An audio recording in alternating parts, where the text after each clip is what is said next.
বলবো রক্ত, ব্লাড। আচ্ছা, তুমি দেখবা তোমার ব্লাড পড়তে গেলে সবার আগে একটা লাইন পড়ে যে liquid connective tissue. Blood is a liquid connective tissue. কথা বুঝতে পারছো? বাংলায় বলে তরল যোজক টিস্যু। হ্যাঁ, আচ্ছা। এখন ভাইয়া ব্লাড যে লিকুইড এটা সবাই আমরা জানি, কিন্তু ব্লাড কানেকটিভ টিস্যু কেন? এটার আনসার আমার কে দিতে পারবা? এটার আনসার তোমাদের ক্লাস 9-10 বেসিকে লুকায় আছে। কানেকটিভ টিস্যু কি জিনিস জানো Fabiha? Hmm, very good, very good.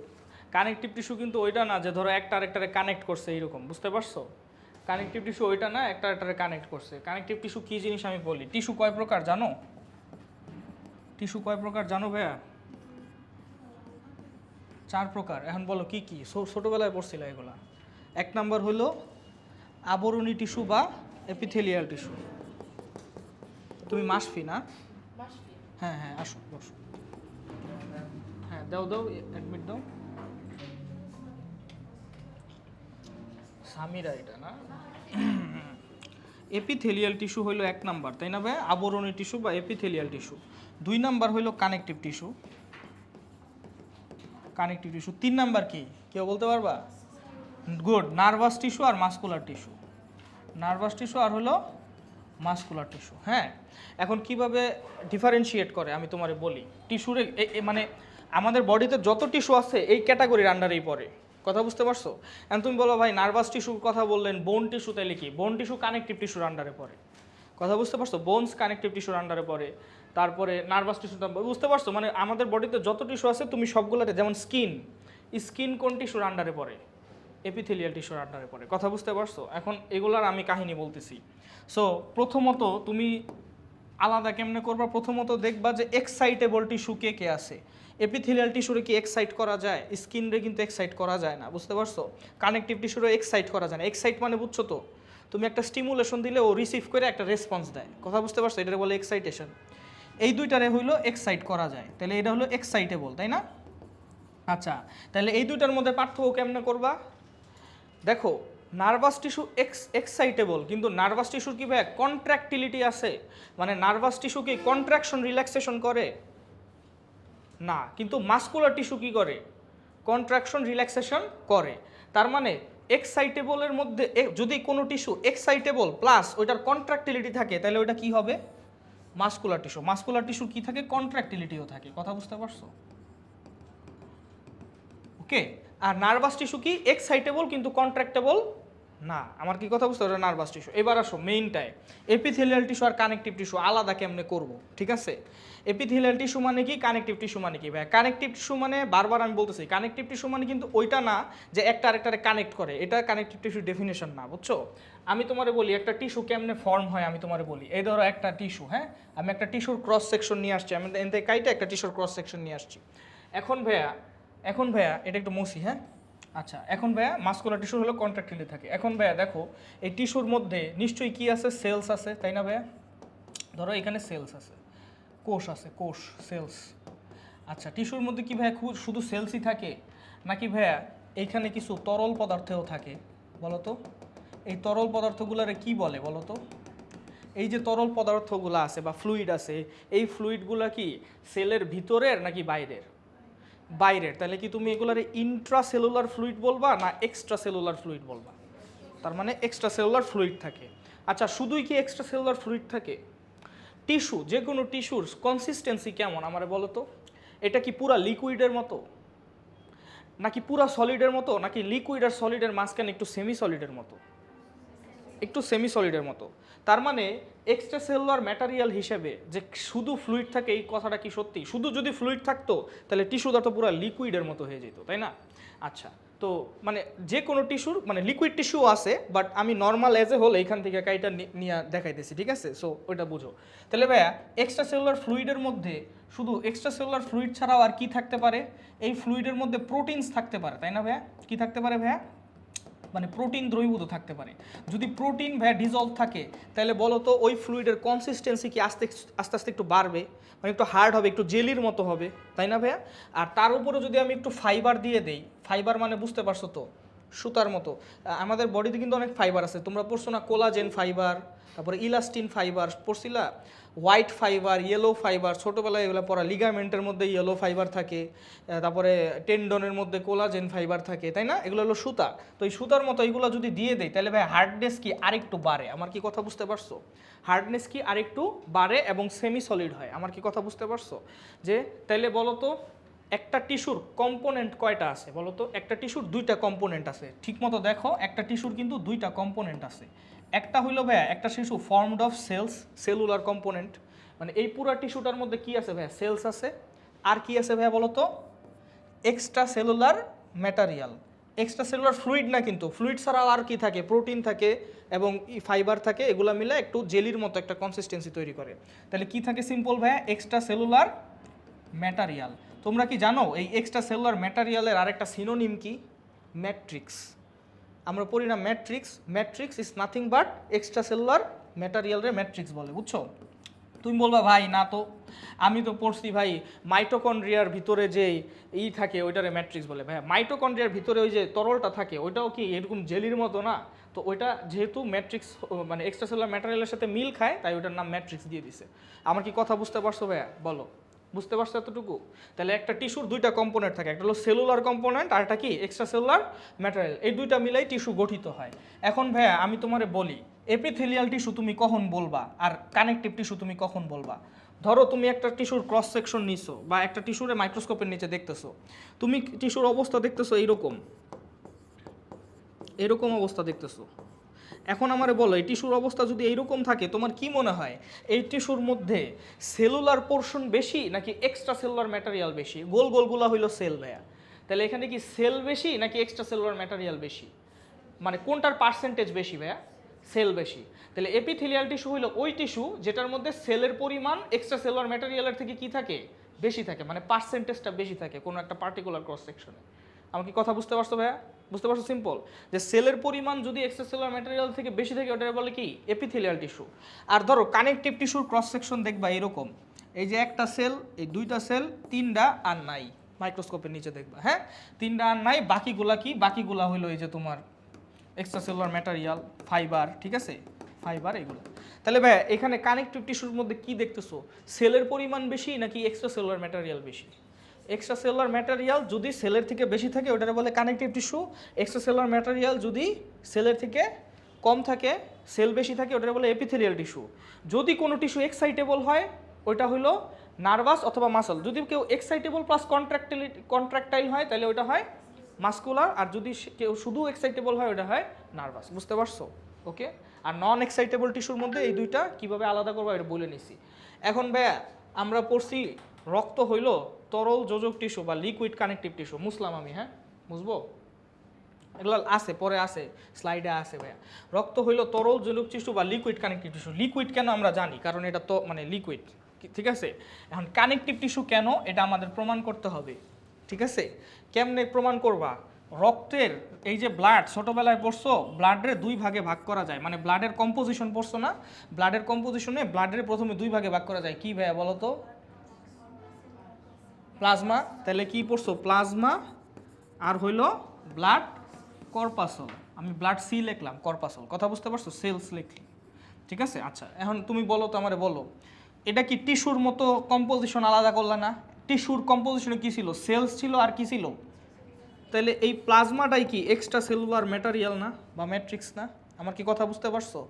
এখন আমারে বলো তো ব্লাডের মধ্যে প্লাজমার পার্সেন্টেজ কত থাকে জানো? 55%, ছোটোবেলার পড়া এগুলা। আর এটার পার্সেন্টেজ কত থাকে? এখন তুমি আমারে বলো যে কোনটা বেশি থাকে, এক্সট্রা সেলুলার ম্যাটেরিয়াল নাকি সেলস? এক্সট্রা সেলুলার ম্যাটেরিয়াল বেশি থাকে, তাই ব্লাড কি কানেকটিভ টিস্যু।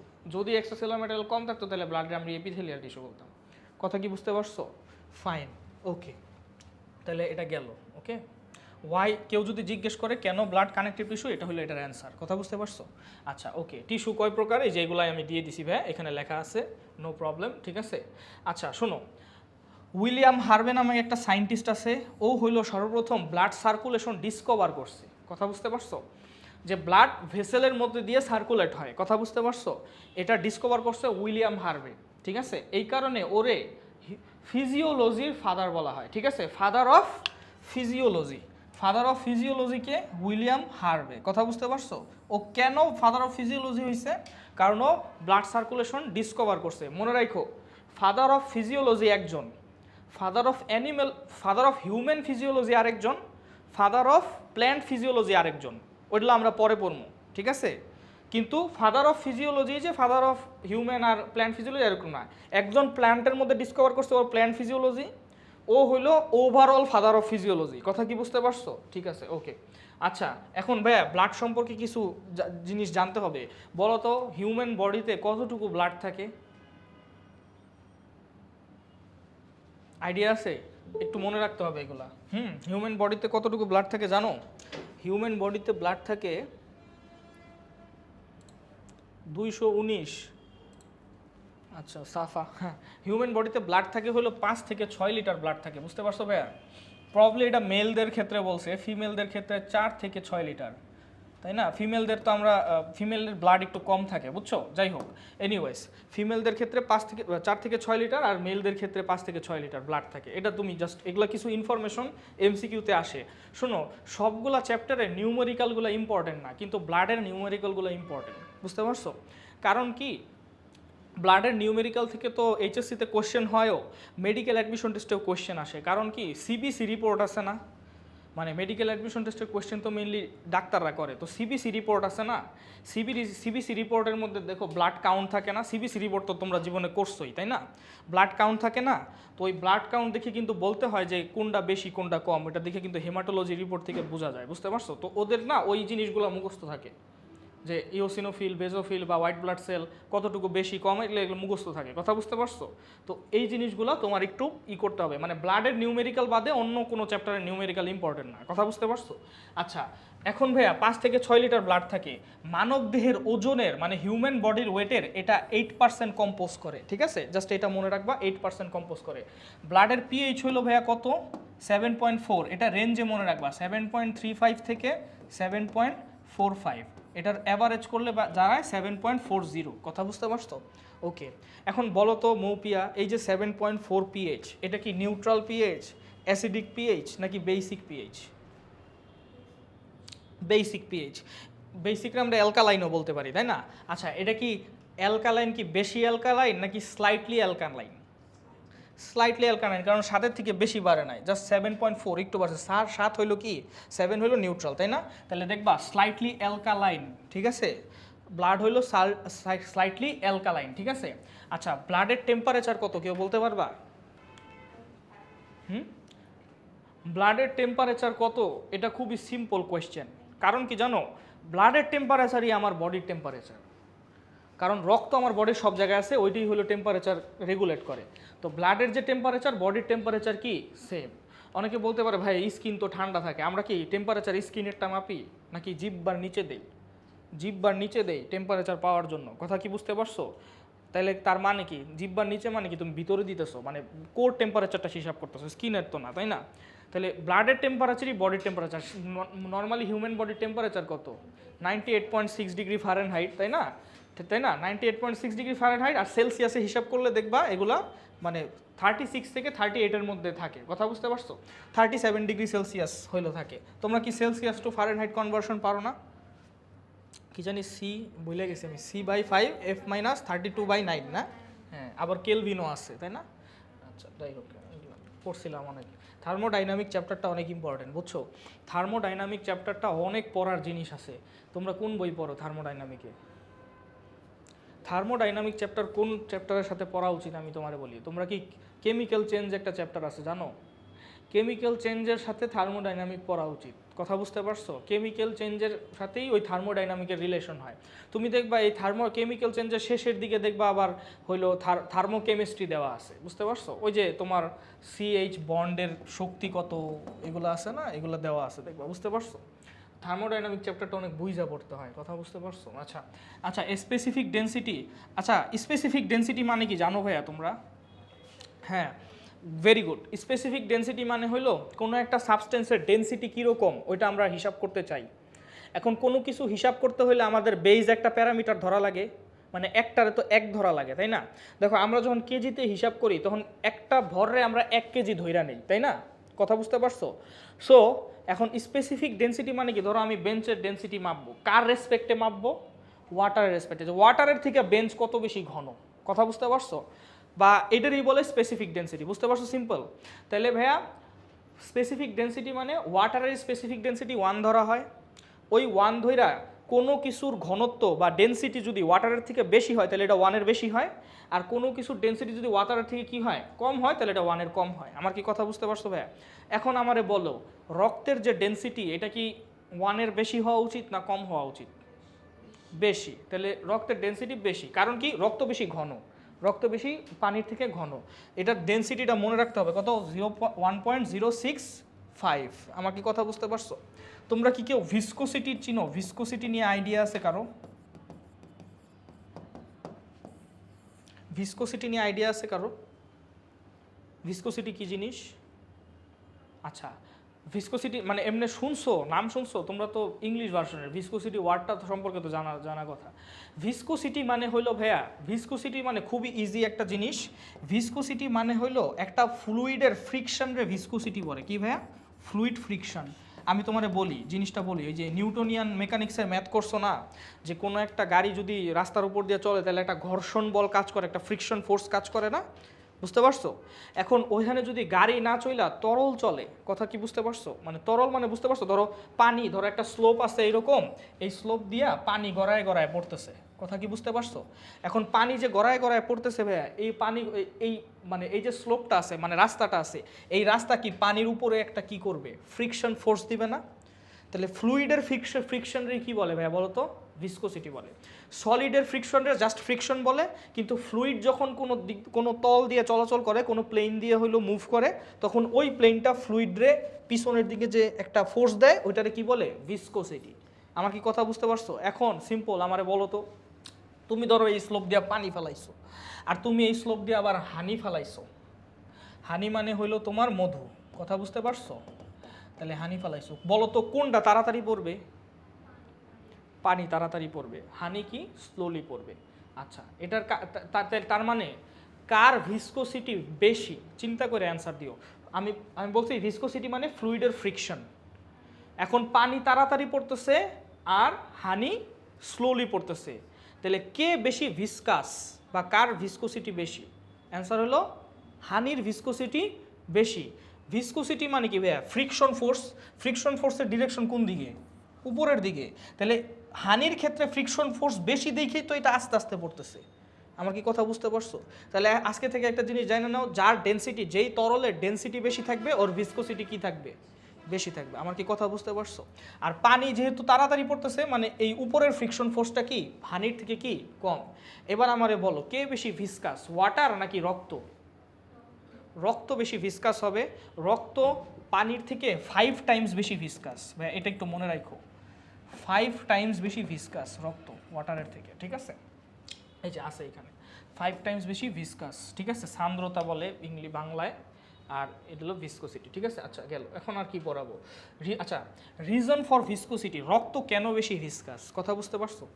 এটার কারণ হইল দুইটা কারণ, এটা একটু মনে রাখবা, দুইটা কারণ আছে রক্ত ভিসকাস হওয়ার, দুইটা কারণ আছে। প্লাজমা প্রোটিন, প্লাজমা প্রোটিন মানে তো বুঝো, রক্তের প্লাজমায় অনেক কি থাকে, দানা দানা প্রোটিন থাকে। এখন এই প্রোটিন থাকার কারণে রক্তের ডেনসিটি বাড়ে, রক্তের ডেনসিটি বাড়লে এটা কি বেশি ভিসকাস হয়, কথা বুঝতে পারছো?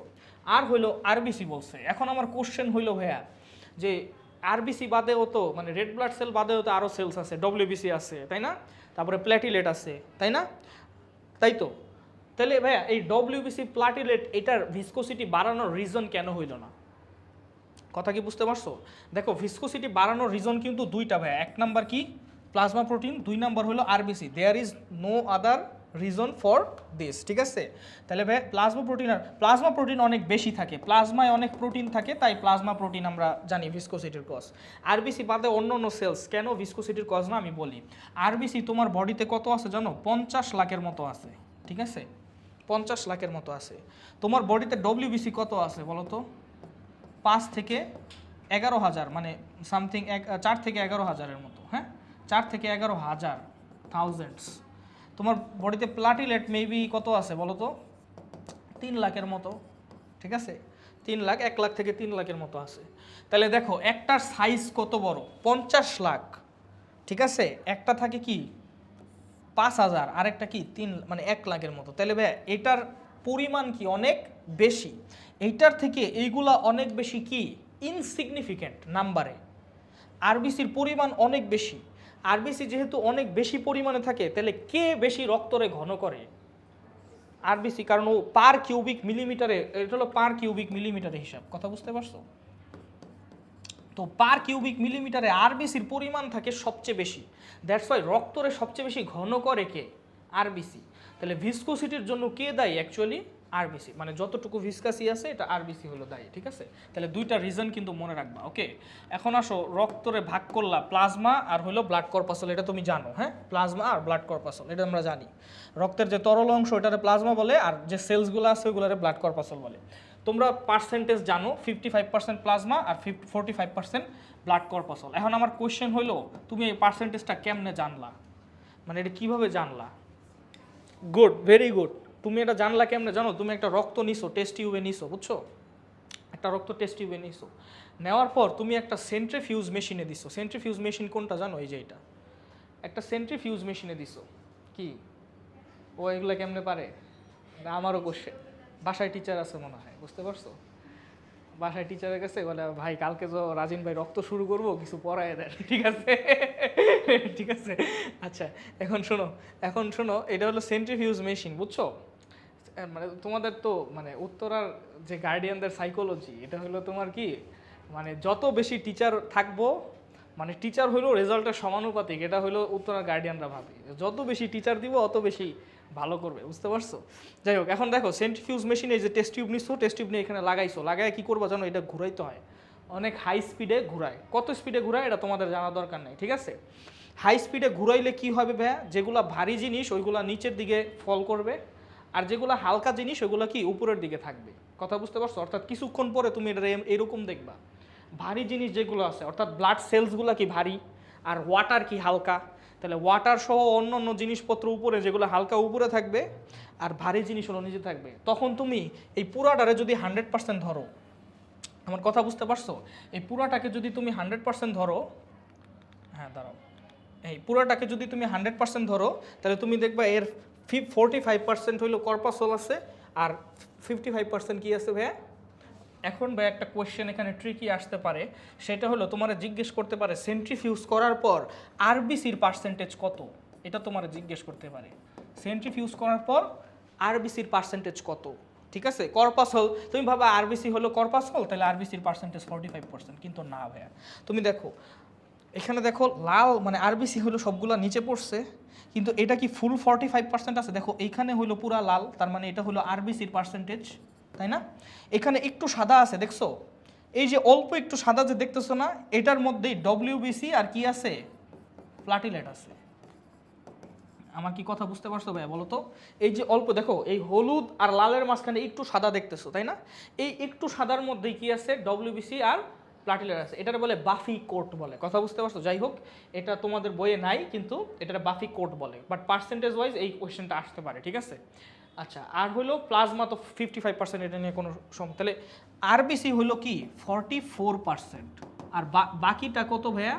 1%, কথা কি বুঝতে পারছো? এই যে বাফি কোডটা হলো 1% আর বাকিটা আরবিসি, আর প্লাজমা তো প্লাজমাই, ঠিক আছে? তাহলে চলো আমরা এখন তাহলে প্লাজমা নিয়ে পড়ি। ভাই একটু দেখো তো, প্লাজমার দিকে তাকাও, এটার কালার কি বলো? Light yellow. এটার কালার তো আমার মনে হইতেছে একটু গাঢ় ইয়েলো। এটার লাইট ইয়েলো কেন বললো? দেখো গাঢ় ইয়েলো কোনটা জানো? এটা হলো গাঢ় ইয়েলো। এখন এটার সাথে এটা কম্পেয়ার করো, এটা হালকা না একটু লাগতেছে, কথা কি বুঝতে পারছো? তাহলে ভাইয়া এটা হলো লাইট ইয়েলো ইন কালার, কথা কি বুঝতে পারছো? Okay fine, light yellow in colour. আচ্ছা, তোমার কি মনে হয় এই যে প্লাজমা বা রক্তরস, প্লাজমা বা রক্তরসের মধ্যে দুইটা তুমি কম্পোনেন্ট নিতে পারো, একটা হলো লিকুইড কম্পোনেন্ট নিতে পারো, মানে লিকুইড, আর হলো কি সলিড, আর হলো গ্যাসের কম্পোনেন্ট নিতে পারো, হালকা পাতলা গ্যাসও থাকে, ঠিক আছে? তোমার কি মনে হয় এটার মধ্যে লিকুইড কম্পোনেন্ট বেশি হবে না সলিড বেশি হবে না গ্যাস বেশি হবে? লিকুইড বেশি হবে। লিকুইড বলতে ভাইয়া কি? ওয়াটার, ওয়াটারই তো লিকুইড। আর বাকি ওয়াটারের মধ্যে যেটা ডিজলভ থাকে ওটা হইলো কি? সলিড। কিছু ডিজলভ গ্যাসও থাকে, তাই না? তাহলে ওয়াটারের কম্পোনেন্ট যেহেতু বেশি, দেখবা এটা হলো 90%, এটা একটু মনে রাখতে হবে। প্লাজমায় ওয়াটারের কম্পোনেন্ট কত, তাহলে বাকি 10% হলো এই দুইটা, কথা বুঝতে পারছো? বাকি 10% হলো এই দুইটা।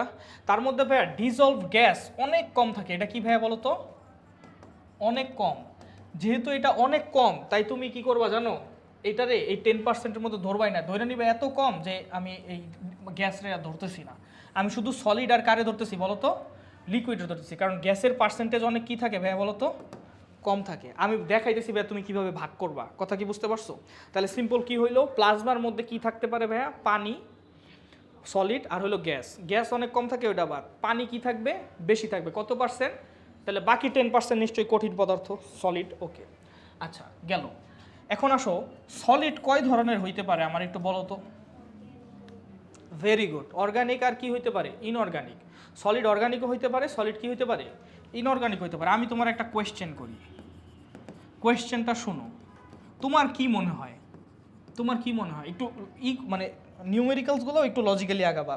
তোমার কি মনে হয় রক্তের প্লাজমার মধ্যে অর্গানিক কম্পাউন্ড বেশি থাকবে না ইনঅর্গানিক কম্পাউন্ড বেশি থাকবে, কি মনে হয়? অবশ্যই অর্গানিক কি থাকবে, বেশি থাকবে, কারণ রক্ত তো ভাইয়া অর্গানিক বডিতেই আছে, তাই না? আমাদের বডি তো অর্গানিক বডি, তাই না?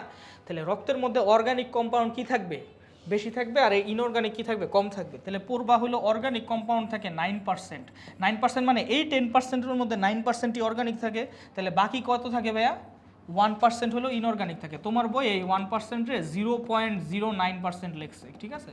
তো একই, সমস্যা নাই, ঠিক আছে, 0.09% লেখছে। ওকে, আচ্ছা, তো এই হলো ভাইয়া ভাগটা করবা এইভাবে, ঠিক আছে, এইভাবে হলো ভাগ করবা। আচ্ছা, অর্গানিকের মধ্যে কোনটা সবচেয়ে বেশি থাকে ভাইয়া বলো তো, অর্গানিক কম্পাউন্ডের মধ্যে কোনটা সবচেয়ে বেশি থাকবে? অর্গানিক কম্পাউন্ড ধরো 3 ধরনের হইতে পারে, আমি বইলা দিলাম, ধরো 3 ধরনের হইতে পারে, প্রোটিন, কার্বোহাইড্রেট আর লিপিড। রক্তের মধ্যে অর্গানিক কম্পাউন্ড কোনটা সবচেয়ে বেশি থাকতে পারে? প্রোটিন থাকবে বেশি, লিপিড থাকবে বেশি, না কার্বোহাইড্রেট বেশি থাকবে?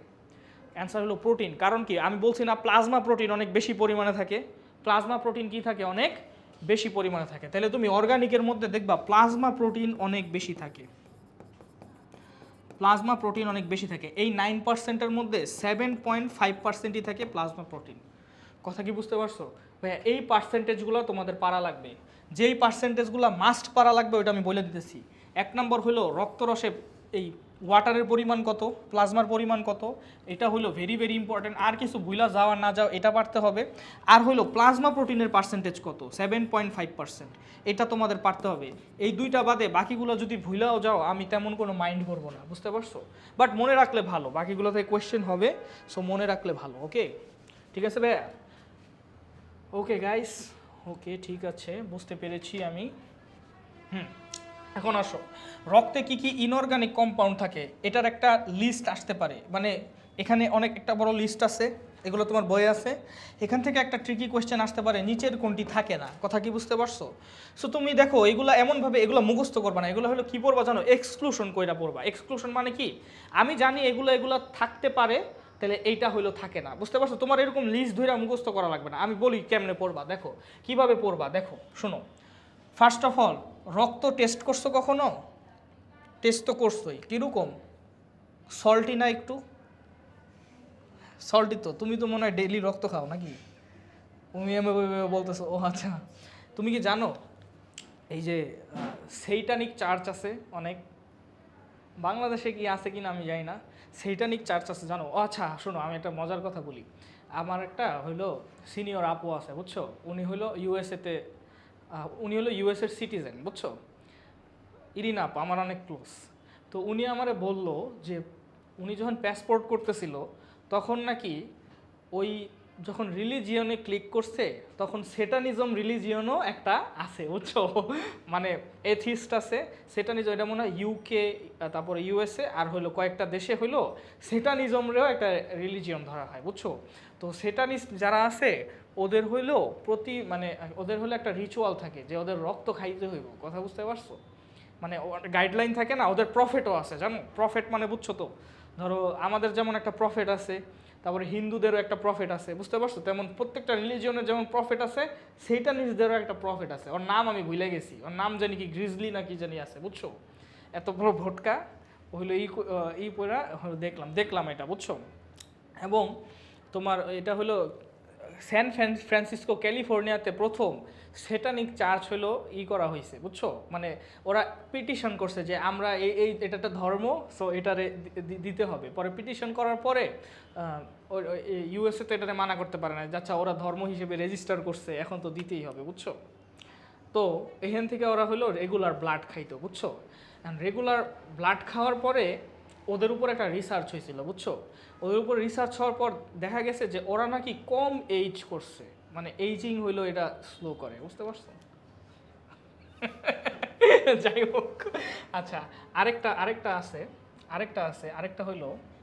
আছে টম ক্রুজরে নিয়ে আমি একটা তোমরা কি কনস্পিরেসি থিওরিতে বিশ্বাস করো? আমি সবগুলা কনস্পিরেসি থিওরিতে বিশ্বাস করি, বুঝছো? টম ক্রুজরে নিয়ে একটা কনস্পিরেসি থিওরি আছে যে টম ক্রুজ ছাড়াও দেখবা হলিউডের অন্যান্য নায়ক যেগুলো আছে এগুলো দেখবা সহজে বুড়া হয় না।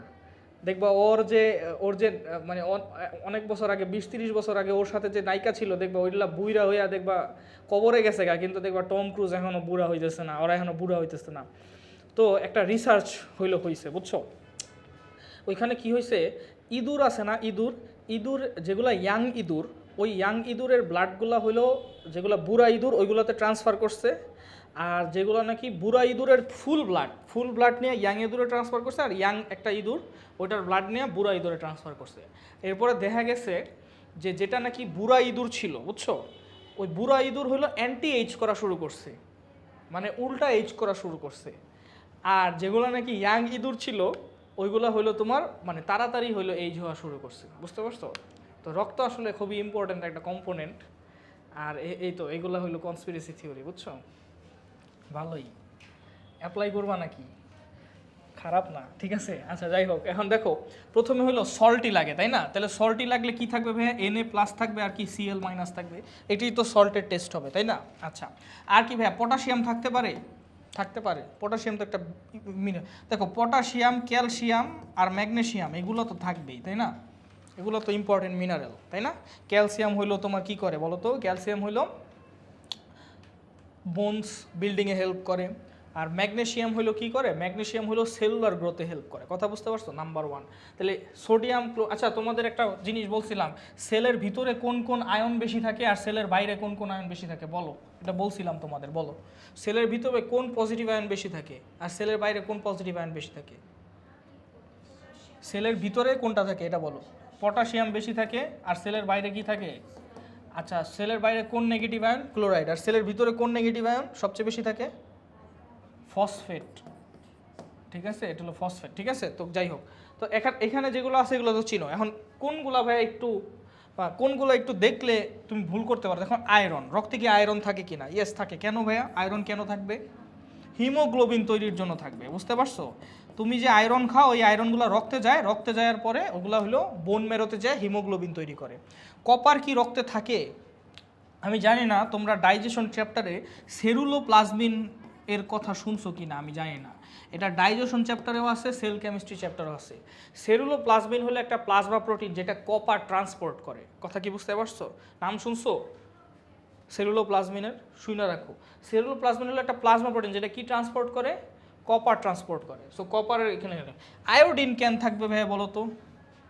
আয়োডিন রক্তে কেন থাকবে? রক্তে কি ব্রোমিন থাকে না? ব্রোমিন থাকে না, কি থাকে? আয়োডিন থাকে। আয়োডিন রক্তে কেন থাকবে? কোয়েশ্চেন। তোমরা কি ছোটবেলায় একটা রোগের নাম শুনছো যে গলা এত বড় হয়ে যায়? ওটা কি বলে? গয়টার বলে না? গয়টার কি কারণে হয় বলতো? থাইরয়েড গ্ল্যান্ড বড় হওয়ার কারণে হয়। মেইনলি থাইরয়েড গ্ল্যান্ডটা কেন বড় হয়? আয়োডিনের অভাবে। তার মানে থাইরয়েড গ্ল্যান্ডের গ্রোথ মানে করার জন্য এটা কি দরকার? Iodine important. মানে থাইরয়েড হরমোনসগুলোর জন্য আয়োডিন ইম্পর্টেন্ট। কথা বুঝতে পারছো? তাহলে এটা হলো থাইরয়েড হরমোনসগুলোর জন্য। তাহলে এইগুলা হইলো থাকে, বুঝতে পারছো?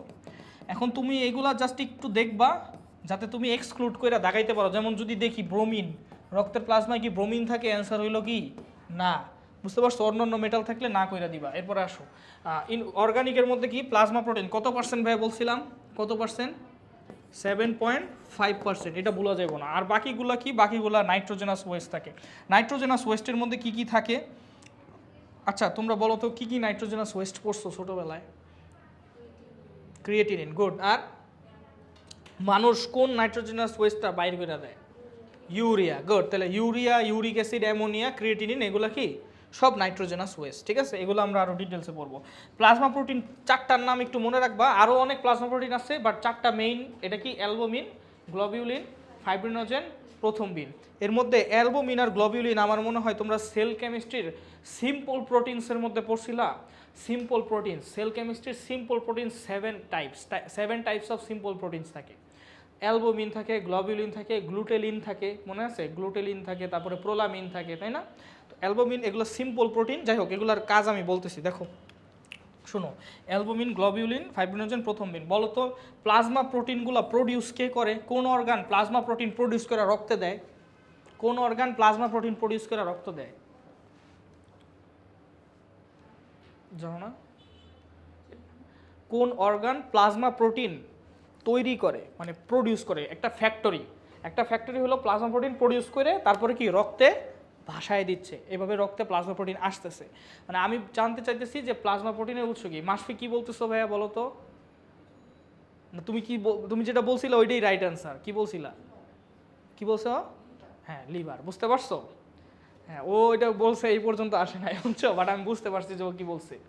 সো লিভার হইলো কি প্লাজমা প্রোটিন সিনথেসাইজ করে। তোমরা, আমি জানি না একটা লাইন পড়ছো কি না, liver synthesises all of the plasma proteins except gamma globulins. Gamma globulin বাদে বাকি সব প্লাজমা প্রোটিন লিভার সিনথেসিস করে, ঠিক আছে? তাহলে ভাইয়া এগুলো লিভার, এই প্লাজমা প্রোটিনগুলো সব লিভার সিনথেসিস করবে এক্সেপ্ট কোনটা বলো তো ভাইয়া? এই যে গ্লোবিউলিন বাদে বাকি সব কি লিভার সিনথেসিস করে। গ্লোবিউলিন কে সিনথেসিস করে ওগুলো পরে বলতেছি। এখন আসো অ্যালবুমিন। অ্যালবুমিনের কাজ কি ভাইয়া? অ্যালবুমিন নিশ্চয়ই একটা প্রোটিন নাকি? এটা তো প্লাজমা প্রোটিন। তোমরা কি জানো প্রোটিনস আর কলোয়েডস? এটা কি জানো? প্রোটিনস আর কলোয়েড ইন নেচার। তোমরা পড়ছো না এনজাইমের যে ক্যারেক্টারগুলো পড়ছিলা? এনজাইমের ক্যারেক্টারগুলোর মধ্যে, মানে সেল কেমিস্ট্রির কথা বলতেছি, এনজাইমের ক্যারেক্টারগুলোর মধ্যে প্রথমেই দেখবা লেখা আছে এনজাইমস আর কলোয়েডস। কেন কলোয়েডস? কারণ প্রোটিনস আর কলোয়েডস। কথা কি বুঝতে পারছো? প্রোটিন কি টাইপের ভাইয়া? কলোয়েড টাইপের। কলোয়েড কি জিনিস কে বলবো আমাকে, বলো? জীবনে কলোয়েডের নাম তো একবার হইলেও শুনছো এই পর্যন্ত। কি লাইনটা পড়ছো কলোয়েড নিয়ে আমার একটু বলো। Good, very good. তাহলে কলোয়েডস আর ওয়াটার অ্যাবজর্বিং মলিকিউলস, মানে কি ওরা ওয়াটার ধরে রাখতে পারে। আমার কি কথা বুঝতে পারছো? ও কি করতে পারে? H2O ধরে রাখে। এটাই তোমার মনে রাখতে হবে যে অ্যালবুমিন হলো একটা প্রোটিন। এটা কি তাহলে প্রোটিন? যেহেতু এটা প্রোটিন তার মানে কি এটা কলোয়েড। আর কলোয়েডের কাজ কি ভাইয়া? পানি ধরে রাখা। আমি বলতেছি যে অ্যালবুমিনের সিগনিফিকেন্সটা কি রক্তে, এটা আমি বলতেছি, ঠিক আছে?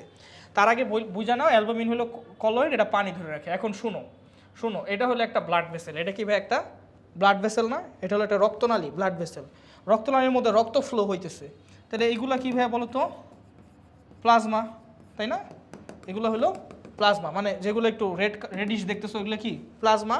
আচ্ছা, আর আরবিসি আমি দেখাই নাই। এই কালোগুলা হলো প্লাজমা প্রোটিন বা অ্যালবুমিন। ধরো এই কালোগুলা কি ভাই বলো তো? অ্যালবুমিন। আমার কি কথা বুঝতে পারছো ভাই? এই কালোগুলা কি ভাই? অ্যালবুমিন। এখন শোনো কথা শোনো। সেটা হলো যেহেতু এটা অ্যালবুমিন কি কলোয়েড মানে কি ও পানি কি করে? ধইরা রাখে, মানে অ্যাবজর্ব করে, মানে টাইনা ধইরা রাখে ওর মধ্যে। তার মানে এই আশেপাশে এই প্লাজমার যে পানিগুলো আছে ও কি টাইনা নিজের দিকে ধরে রাখবো? আমার কি কথা বুঝতে পারছো? এইটাও কি আশেপাশে পানিগুলো টাইনা নিজের দিকে ধরে রাখবো নাকি না? এটাও কি আশেপাশের পানিগুলো নিজের দিকে কি করবে? ধরে রাখবে। আমার কি কথা বুঝতে পারছো? তাই তো। আচ্ছা, যদি এরা পানি ধরে রাখে তাহলে কি পানিটা ব্লাড ভেসেলের মধ্যে থাকবে নাকি বাইরে লিক হয়ে যাবে? ব্লাড ভেসেলের ভিতরে থাকবে, কারণ প্রোটিনগুলো তো ভিতরে। তাই ও কী করতেছে? ও আশেপাশে থেকে যত ওয়াটার মলিকিউল আছে এইগুলারে টাইনা ধরে রাখতেছে, এবং ইট কিপস দ্য ওয়াটার বা plasma portion in the vessel. এখন ভাইয়া তোমার হেপাটাইটিস হয়েছে। কি হয়েছে ভাইয়া বলো তো? তুমি কি হেপাটাইটিস যখন পড়ছিলা ভাইরাসে, মনে আছে? ভাইরাসে যখন হেপাটাইটিস পড়ছিলা একটা লাইন পড়ছিলা না, যে হেপাটাইটিস হলে পেটে ও পায়ে পানি জমা হয়, water accumulates in abdomen and leg, এরকম একটা লাইন পড়ছিলা কিন্তু। হেপাটাইটিস হলে কি হয়? পেটে ও পায়ে পানি জমা হয়। এখন আমি চাই তোমরা এটা এক্সপ্লেইন করো যে কেন হেপাটাইটিস হলে পেটে ও পায়ে পানি জমা হয়।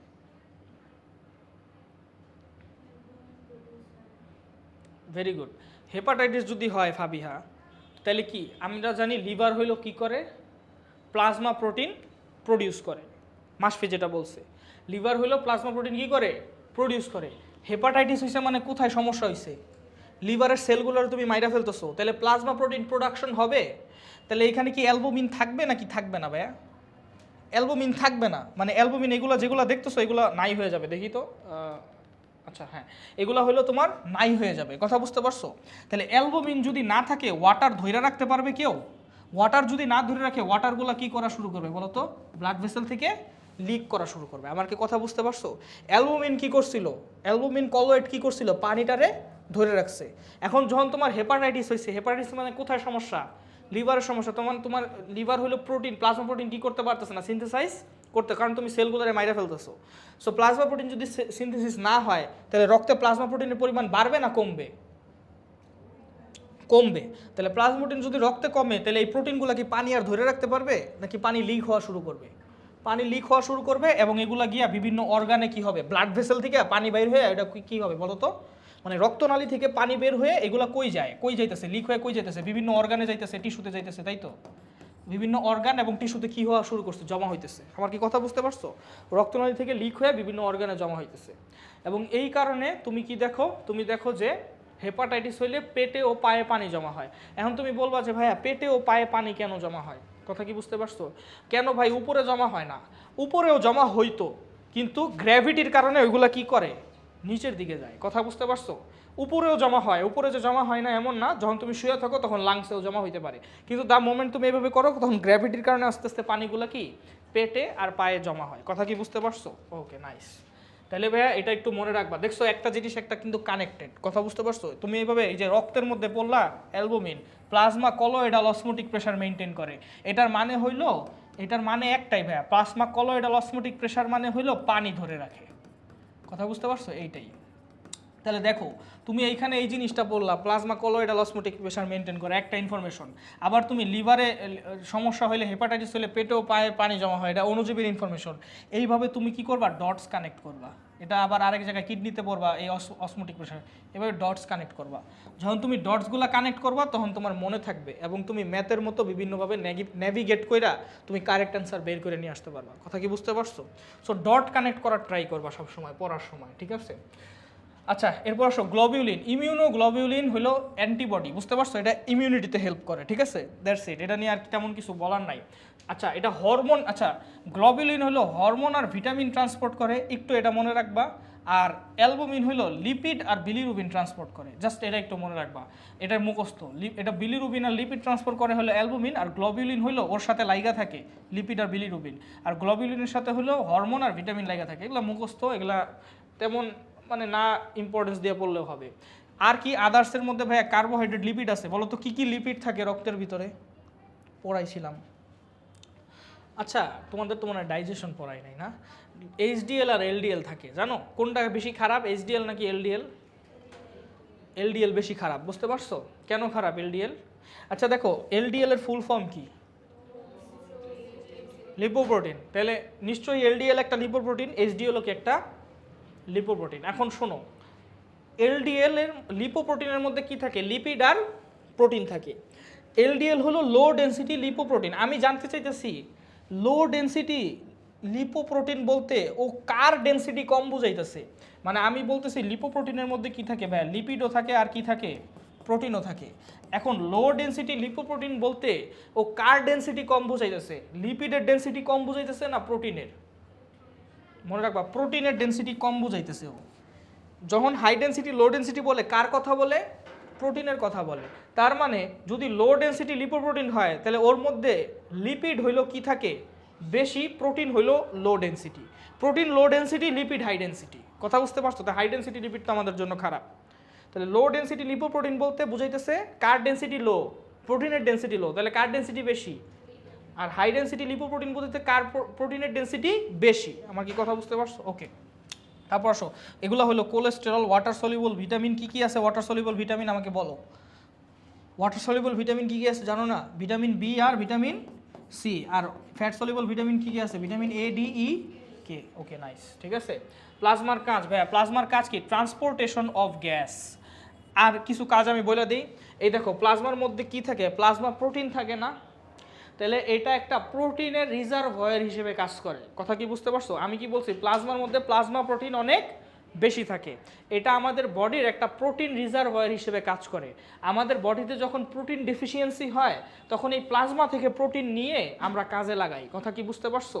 তাহলে এটা কি ভাইয়া বলো তো? তাহলে প্লাজমার একটা কাজ হলো, রক্তের প্লাজমার একটা কাজ হলো প্লাজমা প্রোটিনগুলো অ্যাক্সেস প্রোটিন রিজার্ভয়ার।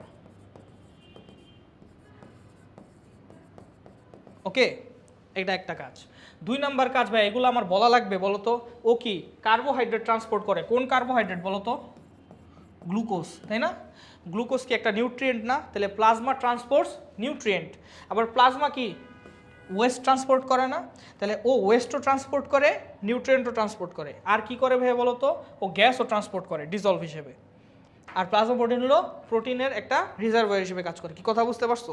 কি কি গ্যাস ট্রান্সপোর্ট করে বলো তো ভাইয়া? কি কি গ্যাস ট্রান্সপোর্ট করে? অক্সিজেন অ্যান্ড কার্বন ডাইঅক্সাইড, এটা হলো প্রথম কথা। তবে কিছু পরিমাণ নাইট্রোজেনও থাকে।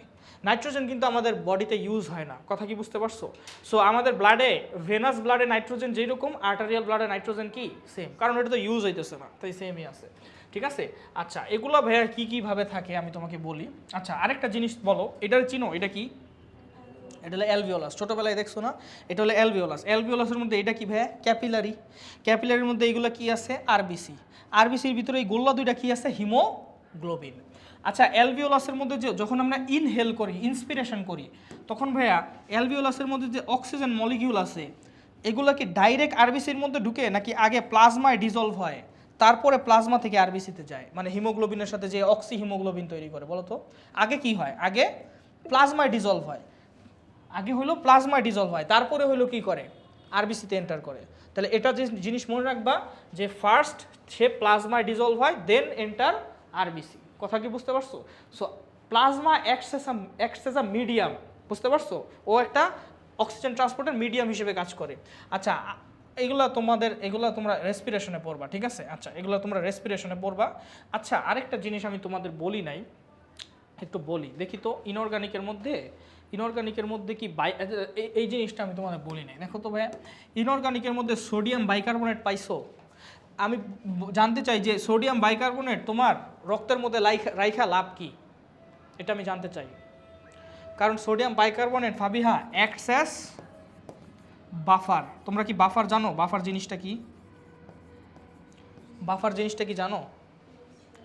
পিএইচ ব্যালেন্স করে যে, তাকে কি বলে? বাফার বলে। আমার কি কথা বুঝতে পারছো? বাফার মানে কি জানো? যে কোনো একটা সলিউশন আছে, এখন ওই সলিউশনে যদি বাফার থাকে তাহলে তুমি যদি ওই সলিউশনে একটু অ্যাসিড অ্যাড করো অথবা একটু বেজ অ্যাড করো, তবুও ওইটার সলিউশনের পিএইচ দেখবা কি আছে? সেমই আছে। কারণ ওই অ্যাসিড আর বেজটা অ্যাড করার পর বাফার ওইটারে কী করে ফেলে?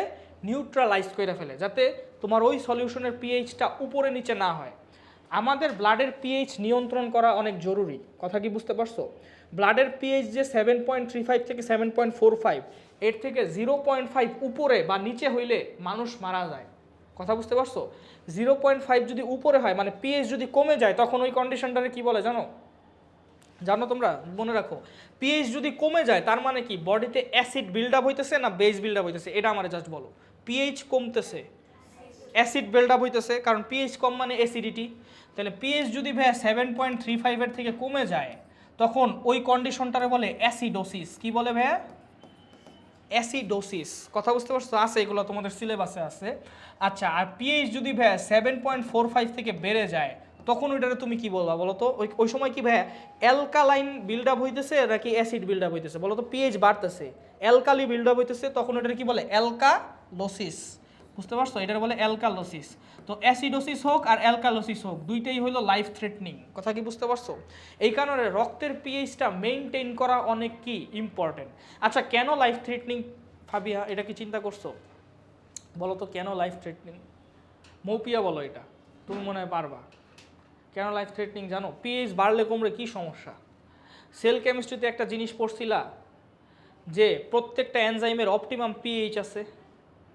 ধরো পেপসিনের নাম তো শুনছো। পেপসিন 1.5 পিএইচে কাজ করে, কারণ পাকস্থলীতে পিএইচ কি অনেক কম। ওইখানে কে কাজ করে? পেপসিন কি ইন্টেস্টাইনে যায় আর প্রোটিন ডাইজেস্ট করতে পারে? কেন? কারণ ইন্টেস্টাইনের পিএইচ হলো 8। কথা কি বুঝতে পারছো? তার মানে প্রত্যেকটা এনজাইমই একটা পার্টিকুলার পিএইচে কি করে?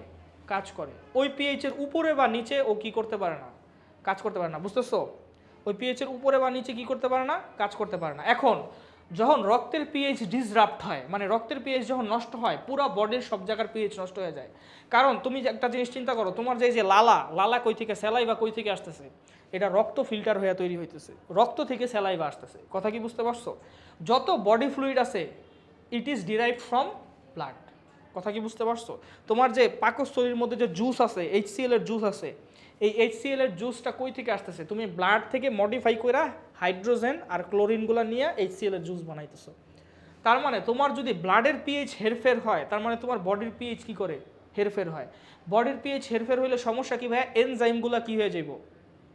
ইনঅ্যাক্টিভ হয়ে যাব, মানে এনজাইমগুলো আর কাজ করবে না। আর এনজাইম না কাজ করলে কি বায়োকেমিক্যাল রিয়াকশন কি হয়ে যাবে?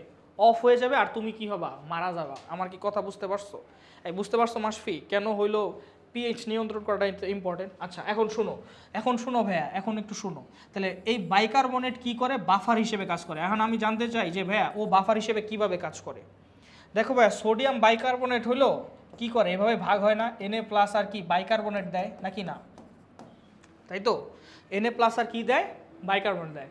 এখন তুমি ধরো রক্তে সামান্য কি অ্যাড করলা? সল্ট বের মতো অ্যাসিড অ্যাড করলা।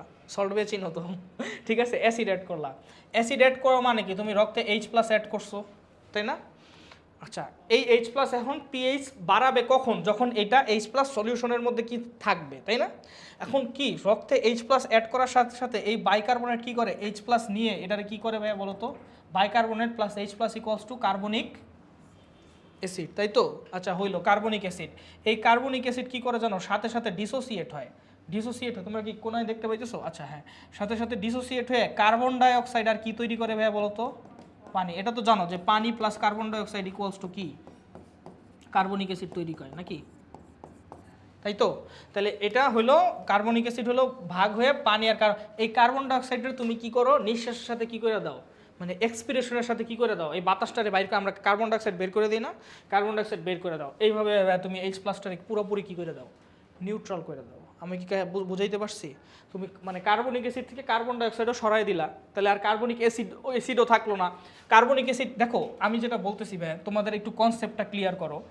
আমার কথা হলো যে বাইকার্বনেট হলো H+ এর সাথে লাগা কার্বনিক অ্যাসিড তৈরি করলে। তুমি বললা ভাই হ্যাঁ ঠিক আছে, তো কার্বনিক অ্যাসিড তো একটা অ্যাসিড, এটা তো রিভার্সভাবে ডিসোসিয়েট হয়ে আবার এটাও তৈরি করতে পারে, মানে H+ নিলা আবার H+ তৈরি হইতে পারে। ওটার কি তাহলে যেই লাও সেই কদু হয়ে গেল না? তাহলে তোমার কি করতে হবে ভাই? এই কার্বনিক অ্যাসিডটা এখান থেকে কি করতে হবে?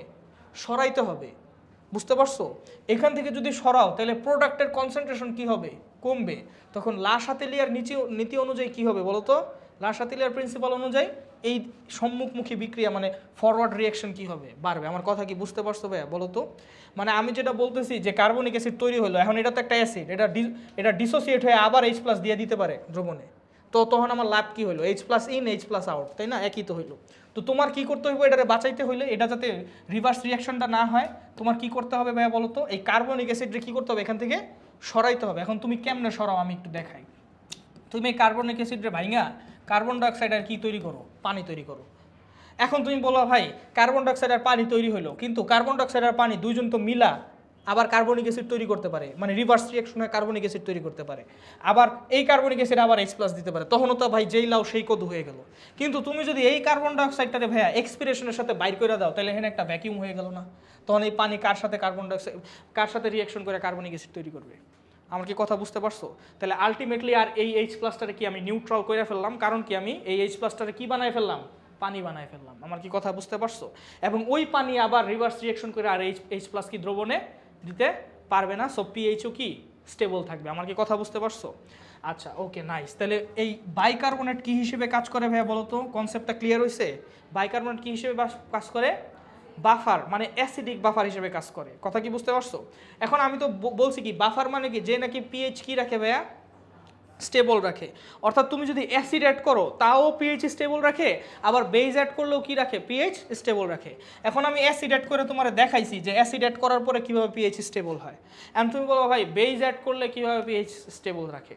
অ্যান্সার হলো ভাইয়া আমাদের বডি কখনো রক্তে বেজ অ্যাড করে না, তাই আমাদের সব বাফার কি কাউন্টার করতে ইউজ হয়? Acidic buffer. মানে আমাদের সব বাফার হলো অ্যাসিডিক বাফার। কেন আমাদের বডি কখনো বেজ অ্যাড করে না জানো? কারণ আমাদের বডির মেটাবলিজমটা হলো অ্যাসিড প্রডিউসিং মেটাবলিজম। যেমন আমি তোমার একটু বলি, তোমরা ক্রেব সাইকেল পড়ছো না ছোটোবেলায়? ক্রেব সাইকেল তো পড়ছো, বা গ্লাইকোলাইসিস তো পড়ছো। গ্লাইকোলাইসিসে গ্লুকোজ থেকে কি তৈরি হয়েছিল? Pyruvic acid. ক্রেব সাইকেলে কি ছিল? Citric acid, oxaloacetic acid, alpha ketoglutaric acid. কোনোটা বেস ছিল? পড়ছো যে ক্রেব সাইকেলে সোডিয়াম হাইড্রোক্সাইড বেস তৈরি হয়। এমনই কোনো মেটাবলিজমের কোনো জায়গায় দেখছো যে সোডিয়াম হাইড্রোক্সাইড তৈরি হইতেছে? সোডিয়াম হাইড্রোক্সাইড তো বেস, অ্যামোনিয়াম হাইড্রোক্সাইড তৈরি হতেছে কখনো দেখছো? তেল যা পড়ো সব কিছু কী ভাই বলো তো? অ্যাসিড। মানে হলো আমাদের বডি প্রডিউসই কী করে? অ্যাসিড প্রডিউস করে। দ্যাটস ওয়াই তোমার কাউন্টার করতে হবে কারে? অ্যাসিডকে। তাই বাফারটাও কীরকমভাবে থাকে আমাদের বডিতে? অ্যাসিডিক বাফার থাকে। বুঝতে পারছো? সিম্পল যে অ্যাসিডরে আমার কাউন্টার করতে হবে, কারণ বেজ আমাদের বডিতে প্রডিউসও হইতেছে না এবং এটা আমার কাউন্টারও করা লাগতেছে না। কথা বুঝতে পারছো? আনটিল অর আনলেস তুমি হারপিক খাও। কথা কি বুঝতে পারছো? হারপিকও ব্লাডে যায় না, বুঝতে পারছো? না, হারপিক ব্লাডে যাইতে পারে, বুঝতে পারছো? হারপিক ব্লাডে যাইতে পারে, কারণ এটা তো লিকুইফ্যাক্টিভ নিক্রোসিস করে। আনটিল অর আনলেস, ঠিক আছে? ঠিক আছে, ওকে। এখন শোনো, এখন তাহলে এটুকু আমরা পড়ে ফেললাম। যাই হোক, রক্তরস গেল। কয়টা বাজে? 5:05 বাজে, টাইম আছে, ঠিক আছে। এখন আসো তাহলে ভাইয়া, এটা গেল। হ্যাঁ, আচ্ছা, ব্লাডে কি কোনো এনজাইম থাকে? ব্লাডে কি কোনো এনজাইম থাকে কি না আমি জানতে চাচ্ছি। তোমরা পড়ছো এখন ভাইয়া, এই যে এখন লজিক্যালি আসবা, ডট কানেক্ট করার মতো, ঠিক আছে? লজিক্যালি আসবা, ব্লাডে এনজাইম থাকে কি না বলতে বুঝাইতেছে যে ব্লাডে এনজাইমের পরিমাণ বেশি থাকে কি না। অ্যান্সার হলো এনজাইমের পরিমাণ বেশি থাকে না। কেন থাকে না ফাবিহা, মাসফি, চিন্তা করো। কি সাজনিন? শোনো, গ্ল্যান্ড 2 প্রকার পড়ছো না? কি কি গ্ল্যান্ড পড়ছে আইসা বলো? গ্ল্যান্ড 2 প্রকার, কি কি বলো? হ্যাঁ, আবার আমার জিগাও কে? এন্ডোক্রাইন আর এক্সোক্রাইন, ঠিক আছে? এন্ডোক্রাইন আর কি গ্ল্যান্ড? এক্সোক্রাইন গ্ল্যান্ড, ঠিক আছে? তাহলে এক্সোক্রাইন গ্ল্যান্ড হইলো কি কি প্রডিউস করে ভাইয়া বলো তো? এনজাইম। আর এন্ডোক্রাইন গ্ল্যান্ড কি প্রডিউস করে? হরমোন। দুইটার পার্থক্য পড়ছিল তো ছকের ভিতরে। হরমোন কোথায় যায়? Hormone is transported by blood. রক্তে হরমোন খরিত হয়। আমার কি এন্ডোক্রাইন মানে, ক্রাইন মানে হলো সেক্রেশন, এন্ডো মানে ভিতরে। কার ভিতরে বুঝাইতেছে? রক্তের ভিতরে। কথা কি বুঝতে পারছো? তাহলে এন্ডোক্রাইন গ্ল্যান্ডের প্রডিউস করে কে? হরমোন। তাহলে হরমোন পড়ছো না? হরমোন এক জায়গা থেকে প্রডিউস হয়, অন্য জায়গায় যায় কাজ করে, মানে ডিস্টেন্ট এলাকায় কাজ করে। তবে ডিস্টেন্ট এলাকায় যাবে কেমনে? By blood. কথা বুঝতে পারছো? তাহলে actually blood transports hormones. Enzyme কিন্তু ব্লাড ট্রান্সপোর্ট করে না। কারণ কি ভাইয়া? এনজাইম হইল কি? এক্সোক্রাইন গ্ল্যান্ডের সেক্রেশন। আর এক্সোক্রাইন গ্ল্যান্ডে কি থাকে ভাইয়া বলো তো? নালি থাকে, ডাক থাকে। ডাক থাকে না? এই ডাক দিয়া ও হইলো ব্লাডের বাইরে খরণ। এক্সো মানে কি? ব্লাডের বাইরে। তো ব্লাডের মধ্যে কোনো অ্যাক্টিভ এনজাইম নাই, কিন্তু তুমি কি ব্লাডের মধ্যে একদমই এনজাইম জিরো পাও? অ্যান্সার হইলো না। কারণ কি জানো ভাইয়া? ধরো একটা কোষ, এই কোষের ভিতরেও তো টেনজাইম আছে, তাই না? এখন এই কোষ মইরা যাইতে পারে না। মইরা গেলে কি এটা ফাইটা যাইব? ফাইটা যাওয়ার পর কিছু এনজাইম লিক হইতে পারে না? ওইটা লিক হয়ে কই যায় বলো তো? ব্লাডে যায়। তো অল্প পরিমাণ এনজাইম পাওয়া যায়, কিন্তু কোনো অ্যাক্টিভ এনজাইম পাওয়া যায় না। আমার কি কথা বুঝতে পারছো? মেইনলি ইট ট্রান্সপোর্টস হরমোন, ঠিক আছে? ওকে, আচ্ছা, এবার আসো ব্লাড কর্পাসল। ব্লাড কর্পাসলের মধ্যে আমরা আজকে রেড ব্লাড সেলটা পড়বো। কথা বুঝতে পারছো? চলো রেড ব্লাড সেলটা আমরা পড়ি। রেড ব্লাড সেল বা রোহিত রক্তকণিকা, এটা কিরকম দেখতে ভাইয়া বলো তো? এটা শেপ কেমন? উপর থেকে যদি দেখো তাহলে এটার শেপ কিসের মতো লাগে ভাইয়া? ডিস্কের মতো লাগে, সার্কুলার ডিস্কের মতো লাগে, তাই না? কিন্তু তুমি যদি এটা একটু এইভাবে দেখো তাহলে তুমি এইখানে একটা কনকেভিটি পাবা, তাই না? কনকেভ মানে তো বুঝো, কনকেভ কনভেক্স লেন্স পড়ছো না? তাহলে এখানে কি একটু কনকেভিটি পাইছো?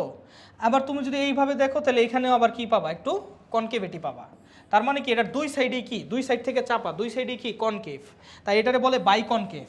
এখন তোমার যদি কেউ জিজ্ঞেস করে যে ভাই আরবিসির শেপ কেমন, তুমি বলবা যে সার্কুলার ডিস্ক শেপ অ্যান্ড কি?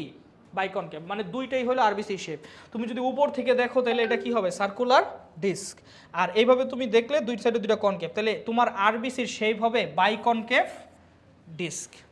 এখন আমার কাছে একটা কোয়েশ্চেন, যে আরবিসির শেপ বাইকনকেভ ডিস্ক কেন? এটা হলো 1 নাম্বার কোশ্চেন।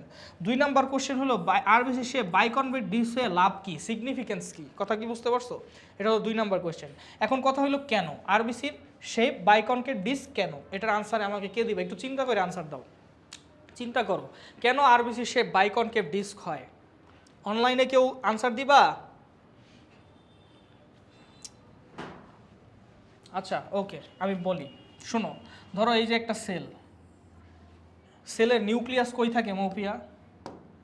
মাঝখানে এদিকে না? তোমাদের নাকি একটা স্যার আছে খালি নিউক্লিয়াসের ছবি আঁকায়,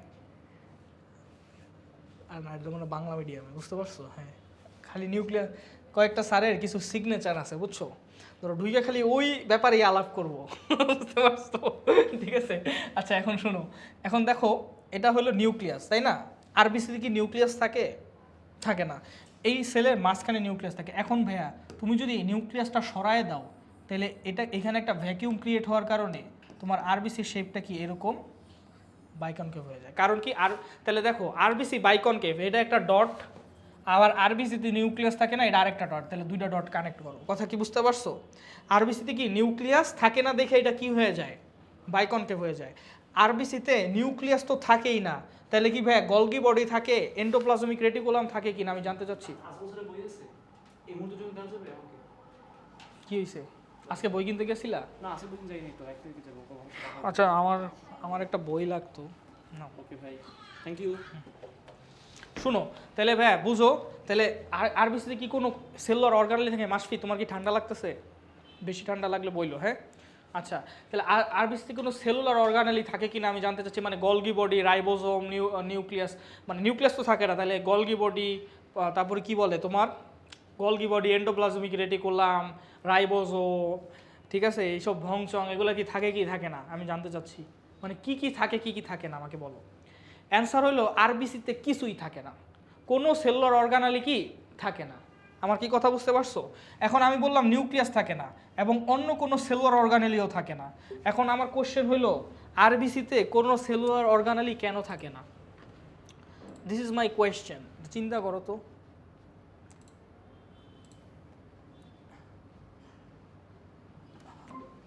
ভাই আমি মরে যাব ভাই, এত ঠান্ডা লাগতেছে, দাঁড়াও।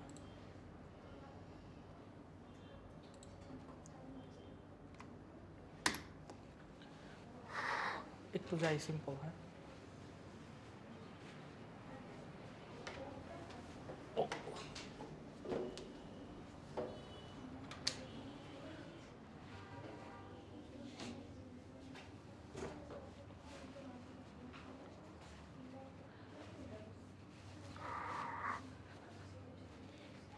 দেখি ওরা আসুক।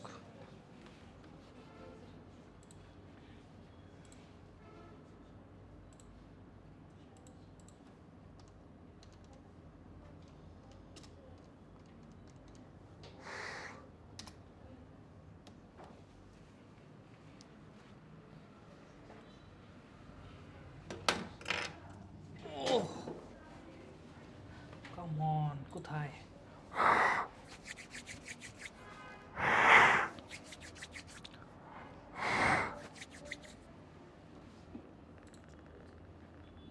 তোমাদের কলেজ হইলো কালকে থেকে না? কেমন লাগে কলেজে যাইতে বলো তো? আমার ক্লাস 9-10-এ কলেজে যাইতে এত মজা লাগতো, বুঝছো? সকালবেলা মানে আমার আমার কলেজে যাইতে মন চাইতো, কারণ ওই সময় অনেক ফাইজলামি করা যাইতো। ক্লাস 9-10টা সেই গেছে, কিন্তু ইসের মধ্যে ভালো যায় নাই, এটা ভালো যায় নাই। কলেজে মানে এমনি ওই যে তোমার কি বলে কলেজ যেটা বলে, তোমরা এখন যেটা আসো এইচএসসিতে রাজুকে আমার অত ভালো মানে ভালো যায় না বলতে, কলেজে যাইতে ভালো লাগতো না, বুঝতে পারছো? কিন্তু ক্লাস 9-10-এ আমি ওয়েট করতাম কখন হইলো সকাল হইব কলেজে, কারণ ওই সময় গিয়ে বন্ধু বান্ধবের সাথে অনেক মজা করতে পারতাম, বুঝছো? প্রচুর মজা করা যেত, কারণ ওইগুলোর লগে ধরো 4-5 বছর তো অলরেডি করা শেষ, সো ওগুলোর সাথে ভালো মজা হইতো। পরে তোমার গ্রুপ টুপ সব ভাঙ্গা যায়, তোমার এইচএসসিতে গ্রুপ ভেঙে যায়, বুঝতে পারছো? সবাই অন্য অন্য ইনস্টিটিউটেই চলে যায়, আর ফর্মও তো ভাঙা যায়, ফর্মও তো এরকম হলো থাকে না, বুঝতে পারছো?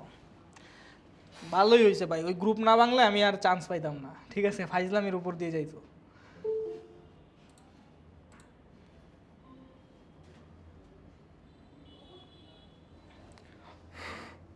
আমাদের একটা আমার একটা ফ্রেন্ড ছিল শোভন, বুঝছো? তো মানে আমাদের একটা গ্রুপ ছিল, তো ওই গ্রুপের কাজই ছিল যে ধরো কোনো প্রাইভেট ক্যান্সেল হইলে শোভনের বাসায় যায় আমরা মজা করতাম, বুঝছো? মানে ওর মা পুরা বিরক্ত হয়ে গেছিলো, আমরা জানতাম ওর মা বিরক্ত, ওর মা এটা বুঝাইতো যে আমি বিরক্ত, কারণ শোভনের পড়াশোনায় ডিস্টার্ব হইতেছে। বাট হু কেয়ার্স, ঠিক আছে। আর শোভন না থাকলেও আমরা ওর বাসায় যেতাম না, ঠিক আছে।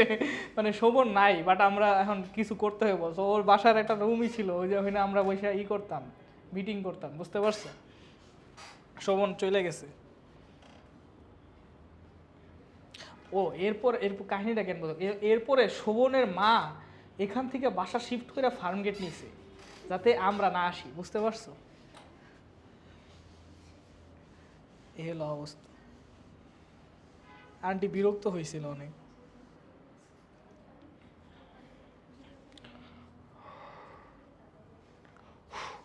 বাকিগুলো মনে হয় আসবে না, যাই হোক। শুনো, আমি ভাই একটা কোয়েশ্চেন করলাম না তোমাদের, তোমরা তো আনসার দিলে না। বলো, কোয়েশ্চেনটা করছি যে কোনো সেলুলার অর্গানেলে নাই, এখন কেন নাই? Yes, good. হিমোগ্লোবিনরে কি করার জন্য? স্পেস দেওয়ার জন্য। ভাইয়া দেখো, আরবিসির ফাংশন কি তোমার বুঝতে হবে। আরবিসির ফাংশন হলো অক্সিজেন ক্যারি করা। অক্সিজেন কার সাথে লেগে ক্যারি হয়? হিমোগ্লোবিনের সাথে লেগে ক্যারি হয়। তাহলে the more the haemoglobin, the more the oxygen carrying capacity, তাই না? তাহলে তুমি কি করবা জানো, তোমার যদি এই জায়গায় গলগি বডি থাকে, এই জায়গায় এন্ডোপ্লাজমিক রেটিকুলাম থাকে, এই জায়গায়, তাহলে কি হিমোগ্লোবিনের জায়গা দিতে পারবা তুমি? তাহলে তুমি কি করবা, সবগুলা কোষীয় অঙ্গাণু বা সেলুলার অর্গানেলি ডিলিট করে দিবা, মানে ফালাই দিবা। ফালায়া তুমি পুরাটা জায়গায় কি রাখবা বলো তো? হিমোগ্লোবিন রাখবা। অর্থাৎ হিমোগ্লোবিনের স্পেস দেওয়ার জন্য সবগুলা সেল অর্গানালি কি হয়, বের করে দেয়। আমার কি কথা বুঝতে পারছো? হিমোগ্লোবিনের কেন, হিমোগ্লোবিনের ক্যান স্পেস দিতে হবে, লুক এট দ্য ফাংশন, এইভাবে ডট কানেক্ট করো। ফাংশনটা কি? অক্সিজেন ক্যারি করতে হবে। তা মোর দ্য হিমোগ্লোবিন, মোর কি? অক্সিজেন, ঠিক আছে। তাহলে কোনো সেলুলার অর্গানে থাকে না। এখন ভাই একটা কোশ্চেন আমি বলছিলাম, বাইকনকেভ কেন আমি বলছি, কারণ অ্যাবসেন্স অফ নিউক্লিয়াসের কারণে বাইকনকেভ হয়। কিন্তু লাভ কি, সিগনিফিকেন্স কি, এটা আমি জানতে চাই। দেখো, ধরো যদি বাইকনকেভ না হইতো তাহলে কি হইতো, এরকম স্ফেরিক্যাল হইতো। আচ্ছা, মনে রাখবা যে স্ফেরিক্যাল হইলে আর বাইকনকেভ হইলে একটু সমস্যা আছে। দেখো, বাইকনকেভ যে সারফেসটা আছে, এই বাইকনকেভ যে সারফেসটা আছে, এইখানে প্লাজমা মেমব্রেনটা, ধরো এটা একটা রাবারের মতো প্লাজমা মেমব্রেন, এটাও তোমার কি মনে হয় একটা সারফেস টেনশন আছে, বুঝছো? সারফেস টেনশনের আইডিয়া আছে তোমাদের? মানে একটা মনে, এটা একটা সারফেস না ভাইয়া, ধরো এইটুকু সারফেস, এটার মধ্যে কীরকম টান পড়তেছে, এটারে কি বলে? Surface tension. এটা পড়বা তোমরা, ফিজিক্সে আছে তোমাদের, বুঝছো? সারফেস টেনশন আছে। তো ভাই তোমার কি মনে হয়, আচ্ছা তুমি এটা বলো তো, কার যে এই যে কার যে আবরণটা, কার আবরণটা একটু লুজ আর কার আবরণটা টাইট? বাইকনকেভের কারণে এটার কি একটু লুজ হয়ে থাকে না? যেহেতু এটা কনকেভিটির কারণে এইখানে একটু বেশি থাকে, কি থাকে? প্লাজমা মেমব্রেন থাকে। কথা বুঝতে পারছো? তাই প্লাজমা মেমব্রেনটা কি হয়ে যায় বলো তো, একটু লুজ হয়ে যায়। যেহেতু একটু লুজ হয় তাই এটা একটু ফ্লেক্সিবল হয়। লুজ হওয়ার কারণে এটা কি হয় বলো তো, মানে এটা চাপ দিলে একটু তুমি ফ্লেক্সিবল করতে পারবা, বুঝতে পারছো? কিন্তু এটা কি ভাইয়া লুজ নাকি টাইট? মানে সব কিছু টাইট টাইট থাকে, কোনো লুজ মেমব্রেন নাই। তুমি এটা চাপ দিলে এটা কী হইব জানো, ফাইটা যাইব। কথা কি বুঝতে পারছো? তাহলে দেখো, এটা বাইকনকে হওয়ার লাভ কি ভাইয়া, এটা একটু লুজ থাকে। লুজ থাকার কারণে বুঝছো, এটা ছোট ছোট যে ক্যাপিলারি আছে না, এই ক্যাপিলারি দিয়ে কি স্কুইজ হয়ে বের হইতে পারে। আমি তোমাদের বলছিলাম যে যারা ইয়াং আরবিসি থাকে তাদের আরবিসির মেমব্রেনে কি থাকে, ইলাস্টিসিটি থাকে, তাই তারা স্কুইজ হয়ে বের হইতে পারে। আর যারা ওল্ড আরবিসি তারা কি হয় ভাইয়া, ওই লুজ থাকে না, টান টান হয়ে যায়, তার কারণে কি স্কুইজ হয়ে বেরোতে পারে। মনে আছে? সিম্পল।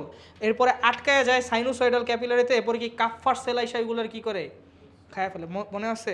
ওই যে লিভার পড়ানোর সময় পড়াইছিলাম, ঠিক আছে। আচ্ছা, তাহলে ভাই স্কুইজ হয়ে এটা বের হয়ে যায়, ঠিক আছে, স্কুইজ হয়ে বের হইতে পারে। কিন্তু ভাইয়া যদি এটা আরবিসি যদি তোমার এরকম বাইকনকেভ না হয়ে এরকম বল হইতো, স্ফেরিক্যাল বল, তখন কি হইতো বলো তো? এটা এখানে আটকায় যাইতো, স্কুইজ হইতে পারতো না, কারণ মেমব্রেন ফিক্সি। আটকায় যাওয়ার পর কি হইতো, ফাইটা যাইতো। কথা কি বুঝতে পারছো? তাহলে এটা হলো বাইকনকেভিটির রিজন, মানে সিগনিফিকেন্স, ঠিক আছে। আচ্ছা, আর ভাইয়া অর্গানালি কেন নাই ভাইয়া? কারণ হিমোগ্লোবিন আছে, ঠিক আছে। হিমোগ্লোবিন যত বেশি অক্সিজেন ক্যারিং ক্যাপাসিটি তত বেশি, এটা আমরা জানি। এখন আরবিসির পরিমাপ তোমার জানতে হবে, এগুলো ভাইয়া জানি না প্লিজ, এগুলো দরকার নাই তোমাদের, হ্যাঁ, এগুলো দরকার নাই, এত কিছু দরকার নাই, ঠিক আছে। আচ্ছা, এখন দেখো ব্লাড কর্পাসল প্রোডাকশনের কি বলে ভাইয়া বলো তো? হিমাটোপয়েসিস। হিমা মানে কি ভাইয়া বলো তো? হিমাটো মানে কি ভাইয়া বলো তো? হেমাটোলজি মানে কি? রক্তবিদ্যা না? তাহলে হেমাটো মানে কি? ব্লাড। পয়েসিস মানে কি ভাইয়া বলো তো? প্রোডাকশন। এখন আমি তোমারে বলি, তাহলে এখান থেকে তুমি একটু ডট কানেক্ট করো, বলো লিউকোপয়েসিস মানে কি? বলো থ্রম্বোপয়েসিস মানে কি? বলো এরিথ্রোপয়েসিস মানে কি? বুঝতে পারছো না? এরিথ্রো মানে কি? এরিথ্রোসাইট মানে রেড ব্লাড সেল। এরিথ্রোপয়েসিস মানে রেড ব্লাড সেল প্রোডাকশনের প্রসেসটা কি বলে? এরিথ্রোপয়েসিস। থ্রম্বোসাইট মানে কি? প্ল্যাটিলেট। তাহলে থ্রম্বোসাইট প্রোডাকশনের প্রসেসটা কি বলে? থ্রম্বোপয়েসিস। লিউকোসাইট বা ডব্লিউবিসি প্রোডাকশনের প্রসেসে কি বলে? লিউকোপয়েসিস। কথা কি বুঝতে পারছো? That's it. Every blood cell is produce from a stem cell. Stem cell কি জানো তোমরা? স্টেম সেল সম্পর্কে ক্লিয়ার আইডিয়া তোমাদের দরকার, আজকে আমি দেই। স্টেম সেল হলো এমন একটা সেল, স্টেম সেলের দুইটা বৈশিষ্ট্য আছে ভাইয়া। একটা হলো এটা খুবই ভালো ডিভিশন করতে পারে, 2 নাম্বার হলো এটা ডিফারেন্সিয়েশনের ক্ষমতা আছে। ডিফারেন্সিয়েশন এর বাংলা হলো বিভেদ। ডিফারেন্সিয়েশনের বাংলা হলো বিভেদ। আমি বলতেছি এটা ওই ম্যাথের ডিফারেন্সিয়েশন না, কথা বুঝতে পারছো? কি ভাইয়া বলো তো? এটা ডিভিশন করতে পারে, অনেক সেলই ডিভিশন করতে পারে, স্টেম সেলও পারে, কিন্তু ডিফারেন্সিয়েশনের ক্ষমতা শুধু স্টেম সেলেরই আছে। এখন আমি বলি ডিফারেন্সিয়েশন মানে কি? ডিফারেন্সিয়েশন মানে হইলো ভাইয়া ওর যে চেহারা, এই চেহারা চেঞ্জ কইরা অন্য একটা সেলে কনভার্ট হওয়ার যে পটেনশিয়াল, এটারে বলে ডিফারেন্সিয়েশন। কথা বুঝতে পারছো? মানে ওর যে এরকম, ওর চেহারা দেখো, ওর চেহারা এরকমই, যে একটা সেল এটা বিশাল বড় নিউক্লিয়াস থাকে। কথা বুঝতে পারছো? এটা পিঙ্ক কালারটা হলো নিউক্লিয়াস, ঠিক আছে? সো এটা কি করতে পারে? ডিভিশন করতে পারে। তুমি বলবা ডিভিশন তো ভাই অনেক সেলই করতে পারে, কিন্তু মেইন পার্থক্যটা কোথায় ভাই অন্যান্য টিস্যু আর স্টেম সেলের মধ্যে? ডিফারেন্সিয়েশন। ডিফারেন্সিয়েশন মানে কি? সিম্পল, নিজের চেহারা ডিফারেন্ট কইরা অন্য একটা সেলে কি হওয়া? কনভার্ট হওয়া। যেমন স্টেম সেল নিজের চেহারা ডিফারেন্ট কইরা ছোট হয়ে যাইতে পারে, নিউক্লিয়াস যেটা আছে ওটা ফালাই দিতে পারে, হিমোগ্লোবিন অ্যাকোয়ার করতে পারে, অ্যাকোয়ার কইরা সে কিসে কনভার্ট হতে পারে ভাইয়া? আরবিসি। কথা বুঝতে পারছো? দেখি ওর চেহারা চেঞ্জ কইরা কি হয়ে গেল? আরবিসিতে কনভার্ট হলো।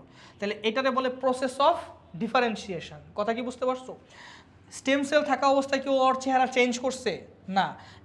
এই স্টেজটাকে বলে, মানে স্টেম সেলের স্টেজটাকে বলে আনডিফারেন্সিয়েটেড স্টেজ। আরবিসির স্টেজটাকে বলে ফুললি ডিফারেন্সিয়েটেড স্টেজ। আমার কি কথা বুঝতে পারছো? ফুললি ডিফারেন্সিয়েটেড মানে কি? চেহারা চেঞ্জ হয়ে গেছে। কথা বুঝতে পারছো? আনডিফারেন্সিয়েটেড মানে কি? এখনও চেহারা চেঞ্জ হয় নাই। স্টেম সেলের ক্ষমতা আছে ডিফারেন্সিয়েশনের, মানে চেহারা চেঞ্জ করার। কথা কি বুঝতে পারছো? এখন আমি তোমাদের একটা কোয়েশ্চেন করি, শোনো তো। তুমি কি কখনো শুনছো যে আরবিসি নিজের চেহারা চেঞ্জ করে ডব্লিউবিসিতে কনভার্ট হয়েছে? শুনছো কখনো? আরবিসি নিজের চেহারা চেঞ্জ করে বোন টিস্যুতে কনভার্ট হয়েছে? শুনছো কখনো? না। তার মানে কি আরবিসির কি ডিফারেন্সিয়েশনের ক্ষমতা আছে? তাহলে কি এটা স্টেম সেল হবে? না। কথা বুঝতে পারছো? কোনো একটা জিনিস স্টেম সেল কি না কেমনে ডিটেক্ট করবা? একটাই, ডিফারেন্সিয়েশন বা নিজের চেহারা চেঞ্জ করার ক্ষমতা আছে কিনা। তাহলে আরবিসি কি স্টেম সেল? অ্যান্সার হলো না। কথা কি বুঝতে পারছো? কেন না? কারণ এটা কি নিজের চেহারা চেঞ্জ করতে পারে না। আমাদের যে ভাই জাইগোট আছে, আমাদের জাইগোট কিন্তু একটা স্টেম সেল। এটা কি জানো? জাইগোট ডিভাইড করে অনেকগুলো স্টেম সেলের একটা ক্লাস্টার তৈরি করে। আমাদের বডিটা কেমনে হয় আমি বলতেছি। জাইগোট ডিভাইড করে অনেকগুলো স্টেম সেলের একটা ক্লাস্টার তৈরি করে। জাইগোট ও স্টেম সেল, তাহলে মাইটোসিস ডিভিশনের মাধ্যমে একদম মানে সেম টাইপের সেল তৈরি হবে, তাহলে এটা স্টেম সেলই হবে। এরপর কি হয় জানো? ধরো এই পার্টের স্টেম সেলগুলা মানে নিজের চেহারা চেঞ্জ কইরা মাসল টিস্যু তৈরি করে। এই পার্টের স্টেম সেলগুলো নিজের চেহারা চেঞ্জ করে কি তৈরি করে? ডিফারেন্সিয়েটেড হয়ে কি তৈরি করে? নিউরন তৈরি করে। এই পার্টেরগুলো ধরো বোন টিস্যু তৈরি করে, এই পার্টেরগুলো হলো ব্লাড, এভাবে সবগুলো টিস্যু তৈরি করে। এভাবে পুরো হিউম্যান বডি কি হয়? ফর্ম হয়। আমার কি কথা বুঝতে পারছো? তার মানে কি এই জায়গার যে সেলগুলো আছে এদের নিজের চেহারা চেঞ্জ করে অন্য একটা কোষে কনভার্ট হওয়ার কি আছে? ক্ষমতা আছে। কিন্তু এইখানকার যে সেলগুলো আছে এগুলো কি চেঞ্জ হতে হলে এগুলোর বলে পার্মানেন্ট টিস্যু। এগুলোর কি বলে ভাইয়া? মানে তুমি কি কোনো শুনছো মায়োসাইট নিজের চেহারা চেঞ্জ করে নিউরনে কনভার্ট হয়েছে? বা নিউরন কি নিজের চেহারা চেঞ্জ করে আরবিসি হয়েছে? তাহলে এদের কি ডিফারেন্সিয়েশনের ক্ষমতা নাই? এটা স্টেম সেলের কি ডিফারেন্সিয়েশনের ক্ষমতা আছে? স্টেম সেলরে তুমি একটা ইয়াং বাচ্চা হিসেবে কল্পনা করবা যে ওর ক্ষমতা আছে যে কোনো কিছু হওয়ার, অর্থাৎ ওর পাইলট হওয়ার, ডাক্তার হওয়ার, ইঞ্জিনিয়ার হওয়ার, সব কিছু হওয়ারই ক্ষমতা আছে। বাট আলটিমেটলি ও হবে কোনটায়? যে কোনো একটায়। মানে ওর ক্ষমতা আছে সবগুলোই হওয়ার, বাট ও আলটিমেটলি হবে কি? একটাতেই। আমার কি কথা বুঝতে পারছো? তাহলে ভাইয়া stem cell is like a young kid. কথা বুঝতে পারছো? ওর ক্ষমতা আছে আরবিসিতে কনভার্ট হওয়ার, ওর ক্ষমতা আছে বোন টিস্যুতে কনভার্ট হওয়ার, ওর ক্ষমতা আছে মাসল, সব কিছুতে কনভার্ট, মানে বডিতে যত টিস্যু আছে সবগুলোতে কনভার্ট হওয়ার ক্ষমতা ওর আছে। বাট আলটিমেটলি হবে কি? সে একটাই। যে যদি কোনো কোষের সব ধরনের কোষের কনভার্ট হওয়ার ক্ষমতা থাকে তখন ওই কোষটারে বলে টটিপটেন্ট কোষ। নাম শুনছো কখনো? ওই কোষটা কি বলে ভাইয়া? Totipotent. Literally says total potency. Total potency মানে সর্বোচ্চ ক্ষমতা। কথা কি বুঝতে পারছো? সর্বোচ্চ ক্ষমতা মানে টোটাল পটেন্সি মানে কি ভাইয়া?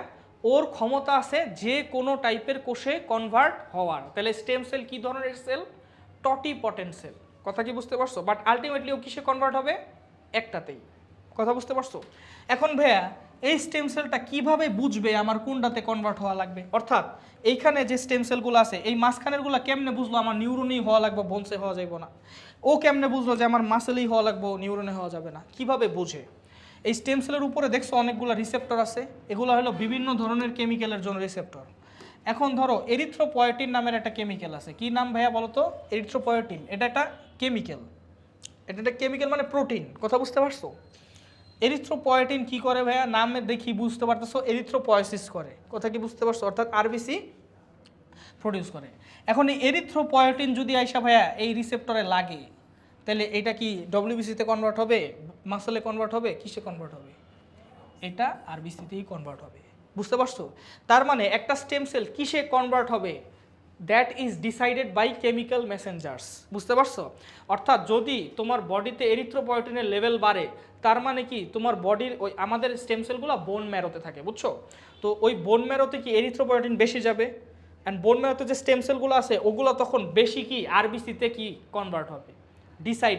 তার মানে ভাইয়া স্টেম সেল কীভাবে ডিসাইড করে আমার কোনটায় কনভার্ট হতে পারবে? কেমিক্যাল মেসেঞ্জারের মাধ্যমে। এখন ভাই আমি তোমার আরেকটা বলি, ইন্টারলিউকিন নামের একটা কেমিক্যাল আছে। এগুলো তোমার মনে রাখা লাগবে না, তোমার এরিথ্রোপয়েটিনটা মনে রাখা লাগবে। আমি জাস্ট বলি ইন্টারলিউকিন কিসে কনভার্ট হবে। দেখো লিউকো কথাটা আছে, কি ভাইয়া কিছু বলবা? তুমি ওরা বলতেছো, তুমি কি ওরেই বলতেছিলা, কিছু বলতেছিলা ওরে? আচ্ছা আচ্ছা ঠিক আছে, তাহলে কি আমি ভুলভাল না দেখলাম, তুমি ওরে বকা টকা দিতেছো কি না, যাই হোক। আচ্ছা এখন আসো ইন্টারলিউকিন। লিউকো মানে কি ভাইয়া বলো তো? ডব্লিউবিসি। তাহলে ভাই ইন্টারলিউকিন নামের একটা কেমিক্যাল আছে, এরিথ্রোপয়েটিন আছে। ধরো আগে একটা রিসেপ্টরে ইন্টারলিউকিন লাগলো, পরে যায় এরিথ্রোপয়েটিন লাগলো, কি হবে আমার একটু বলো তো? যে আগে লাগবে ও সেটারই ফলো করবে। কথা কি বুঝতে পারছো? অর্থাৎ একটা কেমিক্যাল লাগার পর বাকিগুলা কোনো অ্যাক্টিভিটি দেখাবে না। যদি ইন্টারলিউকিন লাগে তাহলে ও কিসে কনভার্ট হবে? ডব্লিউবিসিতে। যদি থ্রম্বোপয়েটিন লাগে ও কিসে কনভার্ট হবে? থ্রম্বোসাইটে। আমার কি কথা বুঝতে পারছো? যে আগে লাগবে, ধরো দুইটা কেমিক্যাল একসাথে আসতেছে, যে আগে লাগবে ও এটাতেই কনভার্ট হবে, পরে আইসা কোনো কেমিক্যাল লাগলে ওটা হবে না। ধরো আগে এরিথ্রোপয়েটিন লাগলো, পরে থ্রম্বোপয়েটিন লাগলো, ও কিসে কনভার্ট হবে? আরবিসিতে। আগে থ্রম্বোপয়েটিন লাগলেও, বুঝতে পারছো বিষয়টা কেমনে কি হয়? আচ্ছা এখন শোনো, এখন শোনো যত জিনিস আছে বুঝছো, যত আমাদের বডির যত টিস্যু আছে স্টেম সেল থেকেই আসে, বোন ম্যারোর। আচ্ছা এখন শোনো, একটা স্টেম সেল ও কি হয় ভাই বলো তো? ও আরবিসিতে কনভার্ট হয়েছে। ধরো এরিথ্রোপয়েটিন লাগছে, এরপরে ও কিসে কনভার্ট হয়েছে? এখানে এরিথ্রোপয়েটিন আমি দিয়ে লিখলাম, এরিথ্রোপয়েটিন আরবিসিতে কনভার্ট। স্টেম সেলের ডিফারেন্সিয়েশনের ক্ষমতা আছে, কিন্তু স্টেম সেল কি এখনও নিজের চেহারা চেঞ্জ করছে? মানে এই স্টেজে কি নিজের চেহারা চেঞ্জ হয়েছে? অ্যান্সার হলো না। তাহলে এই স্টেজটাকে বলে কি? Differentiated stage. আর এই স্টেজটার কি বলে? একদম পুরোপুরি চেহারা চেঞ্জ করে ফেলছে, পুরোপুরি একদম চেহারা চেঞ্জ করে ম্যাচিউর হওয়ার পর এটাকে বলে ফুললি ডিফারেন্সিয়েটেড কি স্টেজ। কিন্তু ভাইয়া এই যে চেহারা চেঞ্জ করছে এটা কি হুট কইরা হয়েছে নাকি না? দেখো ওর মধ্যে নিউক্লিয়াস আছে, ওর মধ্যে নিউক্লিয়াস নাই, তার মানে কি ও নিউক্লিয়াস বাদ দিছে, অর্গানালগুলো বাদ দিছে, তাই না? হিমোগ্লোবিন অ্যাকোয়ার করছে, এটা তো আর হুট কইরা হয় নাই, তাই না? তাহলে আনডিফারেন্সিয়েটেড স্টেজ আর ডিফারেন্সিয়েটেড স্টেজের মধ্যে মাল্টিপল কি আছে বলো তো? ইন্টারমিডিয়েট স্টেজেস আছে না? মানে ও যখন এটা হলো ফুললি চেহারা চেঞ্জ করে নাই, আর এটা হলো ফুললি চেহারা চেঞ্জ করছে, আর এই স্টেজগুলোতে ও কি করতেছে? চেহারা চেঞ্জ করতেছে। আমার কি কথা বুঝতে পারছো? অর্থাৎ ম্যাচিউরড স্টেজ আর একদম স্টেম সেল স্টেজের মাঝখানে কি কিছু ইন্টারমিডিয়েট স্টেজ থাকে না? আমার কি কথা বুঝতে পারছো? যখন নাকি ওর চেহারাটা চেঞ্জ করতেছে, ফুললি ম্যাচিউর হয় নাই, এই ইন্টারমিডিয়েট স্টেজগুলোরে বলে ব্লাস্ট স্টেজ। কি বলে ভাইয়া? Blast stage. তার মানে তোমার যদি আমি বলি যে স্টেম সেলের উপরে এরিথ্রোপয়েটিন লাগলো, তারপরে এটা আরবিসিতে কনভার্ট হলো, কিন্তু এই ইন্টারমিডিয়েট স্টেজগুলোরে তুমি কি বলবা? এরিথ্রোব্লাস্ট।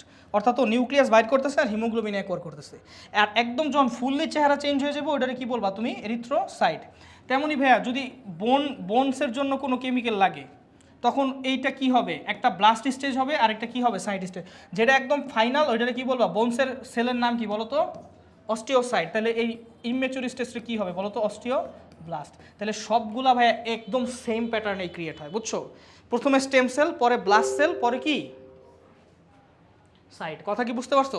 আমি যদি বলি ভাইয়া এটার মধ্যে নিউরনের একটা কেমিক্যাল লাগছে, তখন এটা কিসে কনভার্ট হবে? নিউরোব্লাস্ট। নিউরোব্লাস্টের পরে কি? নিউরোসাইট বা নিউরন। কথা কি বুঝতে পারছো? বাকি যত আছে সব সেমভাবেই হয়, ঠিক আছে? আচ্ছা, এটা ভাইয়া ধরো থ্রম্বোপয়েটিন লাগছে, থ্রম্বোপয়েটিন লাগার পরে কি হবে ভাইয়া বলো তো? থ্রম্বোব্লাস্ট না, এটা হলো মেগা ক্যারিও ব্লাস্ট, মেগা ক্যারিও সাইট। এখন আমি বলি থ্রম্বোসাইটের ক্ষেত্রে ডিফারেন্ট কেন। মেগা ক্যারিও মানে কি ভাইয়া? অনেক বড় একটা ক্যারিয়ন আছে। ক্যারিয়ন মানে কি? ক্যারিওকাইনেসিস মানে কি? সিম্পল, ক্যারিওকাইনেসিস মানে কি? নিউক্লিয়াসের ডিভিশন। প্রোক্যারিওট মানে কি? প্রোক্যারিওট মানে আদি নিউক্লিয়াস, তাই না? তাহলে মেগা ক্যারিও মানে অনেক বড় একটা নিউক্লিয়াস আছে। তো এটা হলো মেগা ক্যারিও ব্লাস্ট, এটা কি মেগা ক্যারিও সাইট। প্লাটিলেট শব্দের অর্থ কে বলতে পারবা? ছোটবেলায় কি পড়ছিলা? প্লাটিলেট মানে কি? প্লাটিলেট মানে সেল ফ্র্যাগমেন্ট, কোষ ভগ্নাংশ। অর্থাৎ এই মেগা ক্যারিও সাইট তৈরি হওয়ার পর এটা টুকরা টুকরা ভাইঙা এই টুকরাগুলাই কি তৈরি করে বলো তো ভাইয়া? প্লাটিলেট তৈরি করে। আমার কি কথা বুঝতে পারছো? প্লাটিলেট শব্দের লিটারাল মিনিং হইল কি ভাইয়া বলো তো? Cell fragment. এটা কোন সেল ভাইঙা তৈরি হয়? অ্যান্সার হইল মেগা ক্যারিও সাইট ভেঙে তৈরি হয়। আমার কি কথা বুঝতে পারছো? ঠিক তেমনই ভাইয়া ডব্লিউবিসিও এভাবেই তৈরি হয়। কথা কি বুঝতে পারছো? ডব্লিউবিসি এভাবে তৈরি হয়। যেমন ডব্লিউবিসির মধ্যে কিন্তু অনেক পার্ট আছে, নিউট্রোফিল, বেজোফিল, লিম্ফোসাইট, তাই না? মনোসাইট, তাই না? আচ্ছা, তাহলে ভাইয়া যদি লিম্ফোব্লাস্ট প্রডিউসিং কেমিক্যাল আসে তাহলে এটা তোমার লিম্ফোব্লাস্ট তৈরি হবে, ওখান থেকে লিম্ফোসাইট হবে। মনোব্লাস্ট প্রডিউসিং মনোব্লাস্ট হবে, মায়োলোব্লাস্ট আসলে এটা মায়োলোব্লাস্ট হবে, মায়োলোব্লাস্ট থেকে কি হবে? মায়োলোসাইট। আর মায়োলোসাইটগুলো হলো 3 ধরনের হইতে পারে, নিউট্রোফিল, বেজোফিল আর ইওসিনোফিল। কথা কি বুঝতে পারছো? তো এইগুলাই হলো তোমার স্টেম সেলের কাহিনী। লাস্ট টপিক আরবিসি কাউন্ট, এটা পরে আমি শেষ করবো, ঠিক আছে? তাহলে আরবিসি কাউন্ট মানে কি ভাইয়া বলো তো? আচ্ছা আমি তোমারে বলি, একটা বাচ্চা ওর আরবিসি বেশি থাকে না তোমার আরবিসি বেশি থাকে বলো? বাচ্চার আরবিসি কি থাকে? বেশি। যত বড় হয় আরবিসি তত কি হয়? কম হয়। তাহলে মানুষের লাইফের কিছু স্টেজ আমি তোমারে বলি। একটা হলো এমব্রায়ো। এমব্রায়ো মানে বুঝছো? এমব্রায়ো মানে কি বলো তো? মায়ের পেটে ভ্রূণ, এখনো বাচ্চাও হয় নাই। কথা বুঝতে পারছো? এমব্রায়ো মানে এখনো কি আছে বলো তো? মায়ের পেটে আছে। মায়ের পেটে ধরো এমব্রায়ো বা ফিটাস যেটাই বলো। এমব্রায়োর পরে জন্মের পরে ওইটারে কি বলে ভাইয়া? শিশু। শিশু মানে বেবি, ঠিক আছে? আচ্ছা, তারপরে কি ভাইয়া? শিশুর পরে স্টেজটা কি বলে? Adult stage.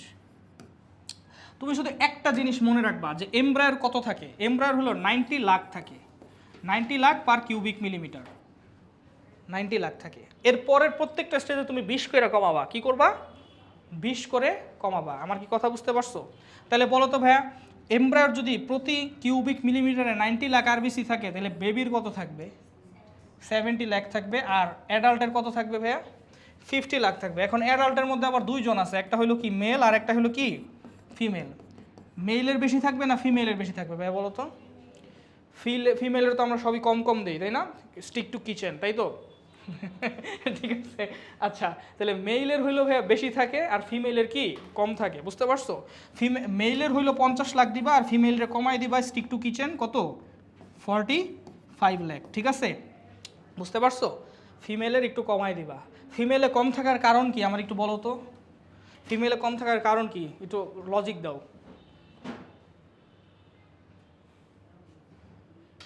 অ্যাডাল্ট হয়েছে, অ্যাডাল্টের পর মেল ফিমেল, ফিমেলে কম থাকার কারণ কি? শোনো, অনেকেই বলে মেনিস্ট্রুয়েশন যেটা আছে, মেনিস্ট্রুয়াল ব্লাড লস, এটার কারণে কি হয়? ফিমেলে কম হয়। কিন্তু ভাইয়া মেনিস্ট্রুয়াল ব্লাড লসে কি তোমার শুধু RBC cubic per cubic millimetre হিসাব করতেছো? মানে কি তুমি কনসেন্ট্রেশন হিসাব করতেছো?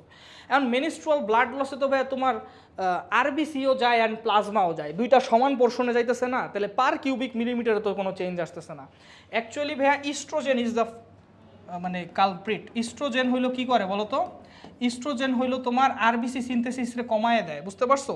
আর টেস্টোস্টেরন হইলো আরবিসি সিনথেসিসরে হইলো বাড়ায় দেয়, ঠিক আছে? এটা একটু মনে রাখবা। টেস্টোস্টেরন আরবিসি সিনথেসিসরে বাড়ায় আর ইস্ট্রোজেন কমায়। দেখো ভাইয়া আমি বলছি এমব্রায়োরটা শুধু মনে রাখবা। এমব্রায়োরটা হলো 90 লাখ, শিশুরটা কত? 20 কমাবা, সবসময় 20 কমাবো। কত? 70 আলাদা আলাদা মুখস্থ না, শুধু 20 কমাবা। 50 লাখ আর মেয়েদের হইলো 45 লাখ দিয়ে দিবা, ঠিক আছে?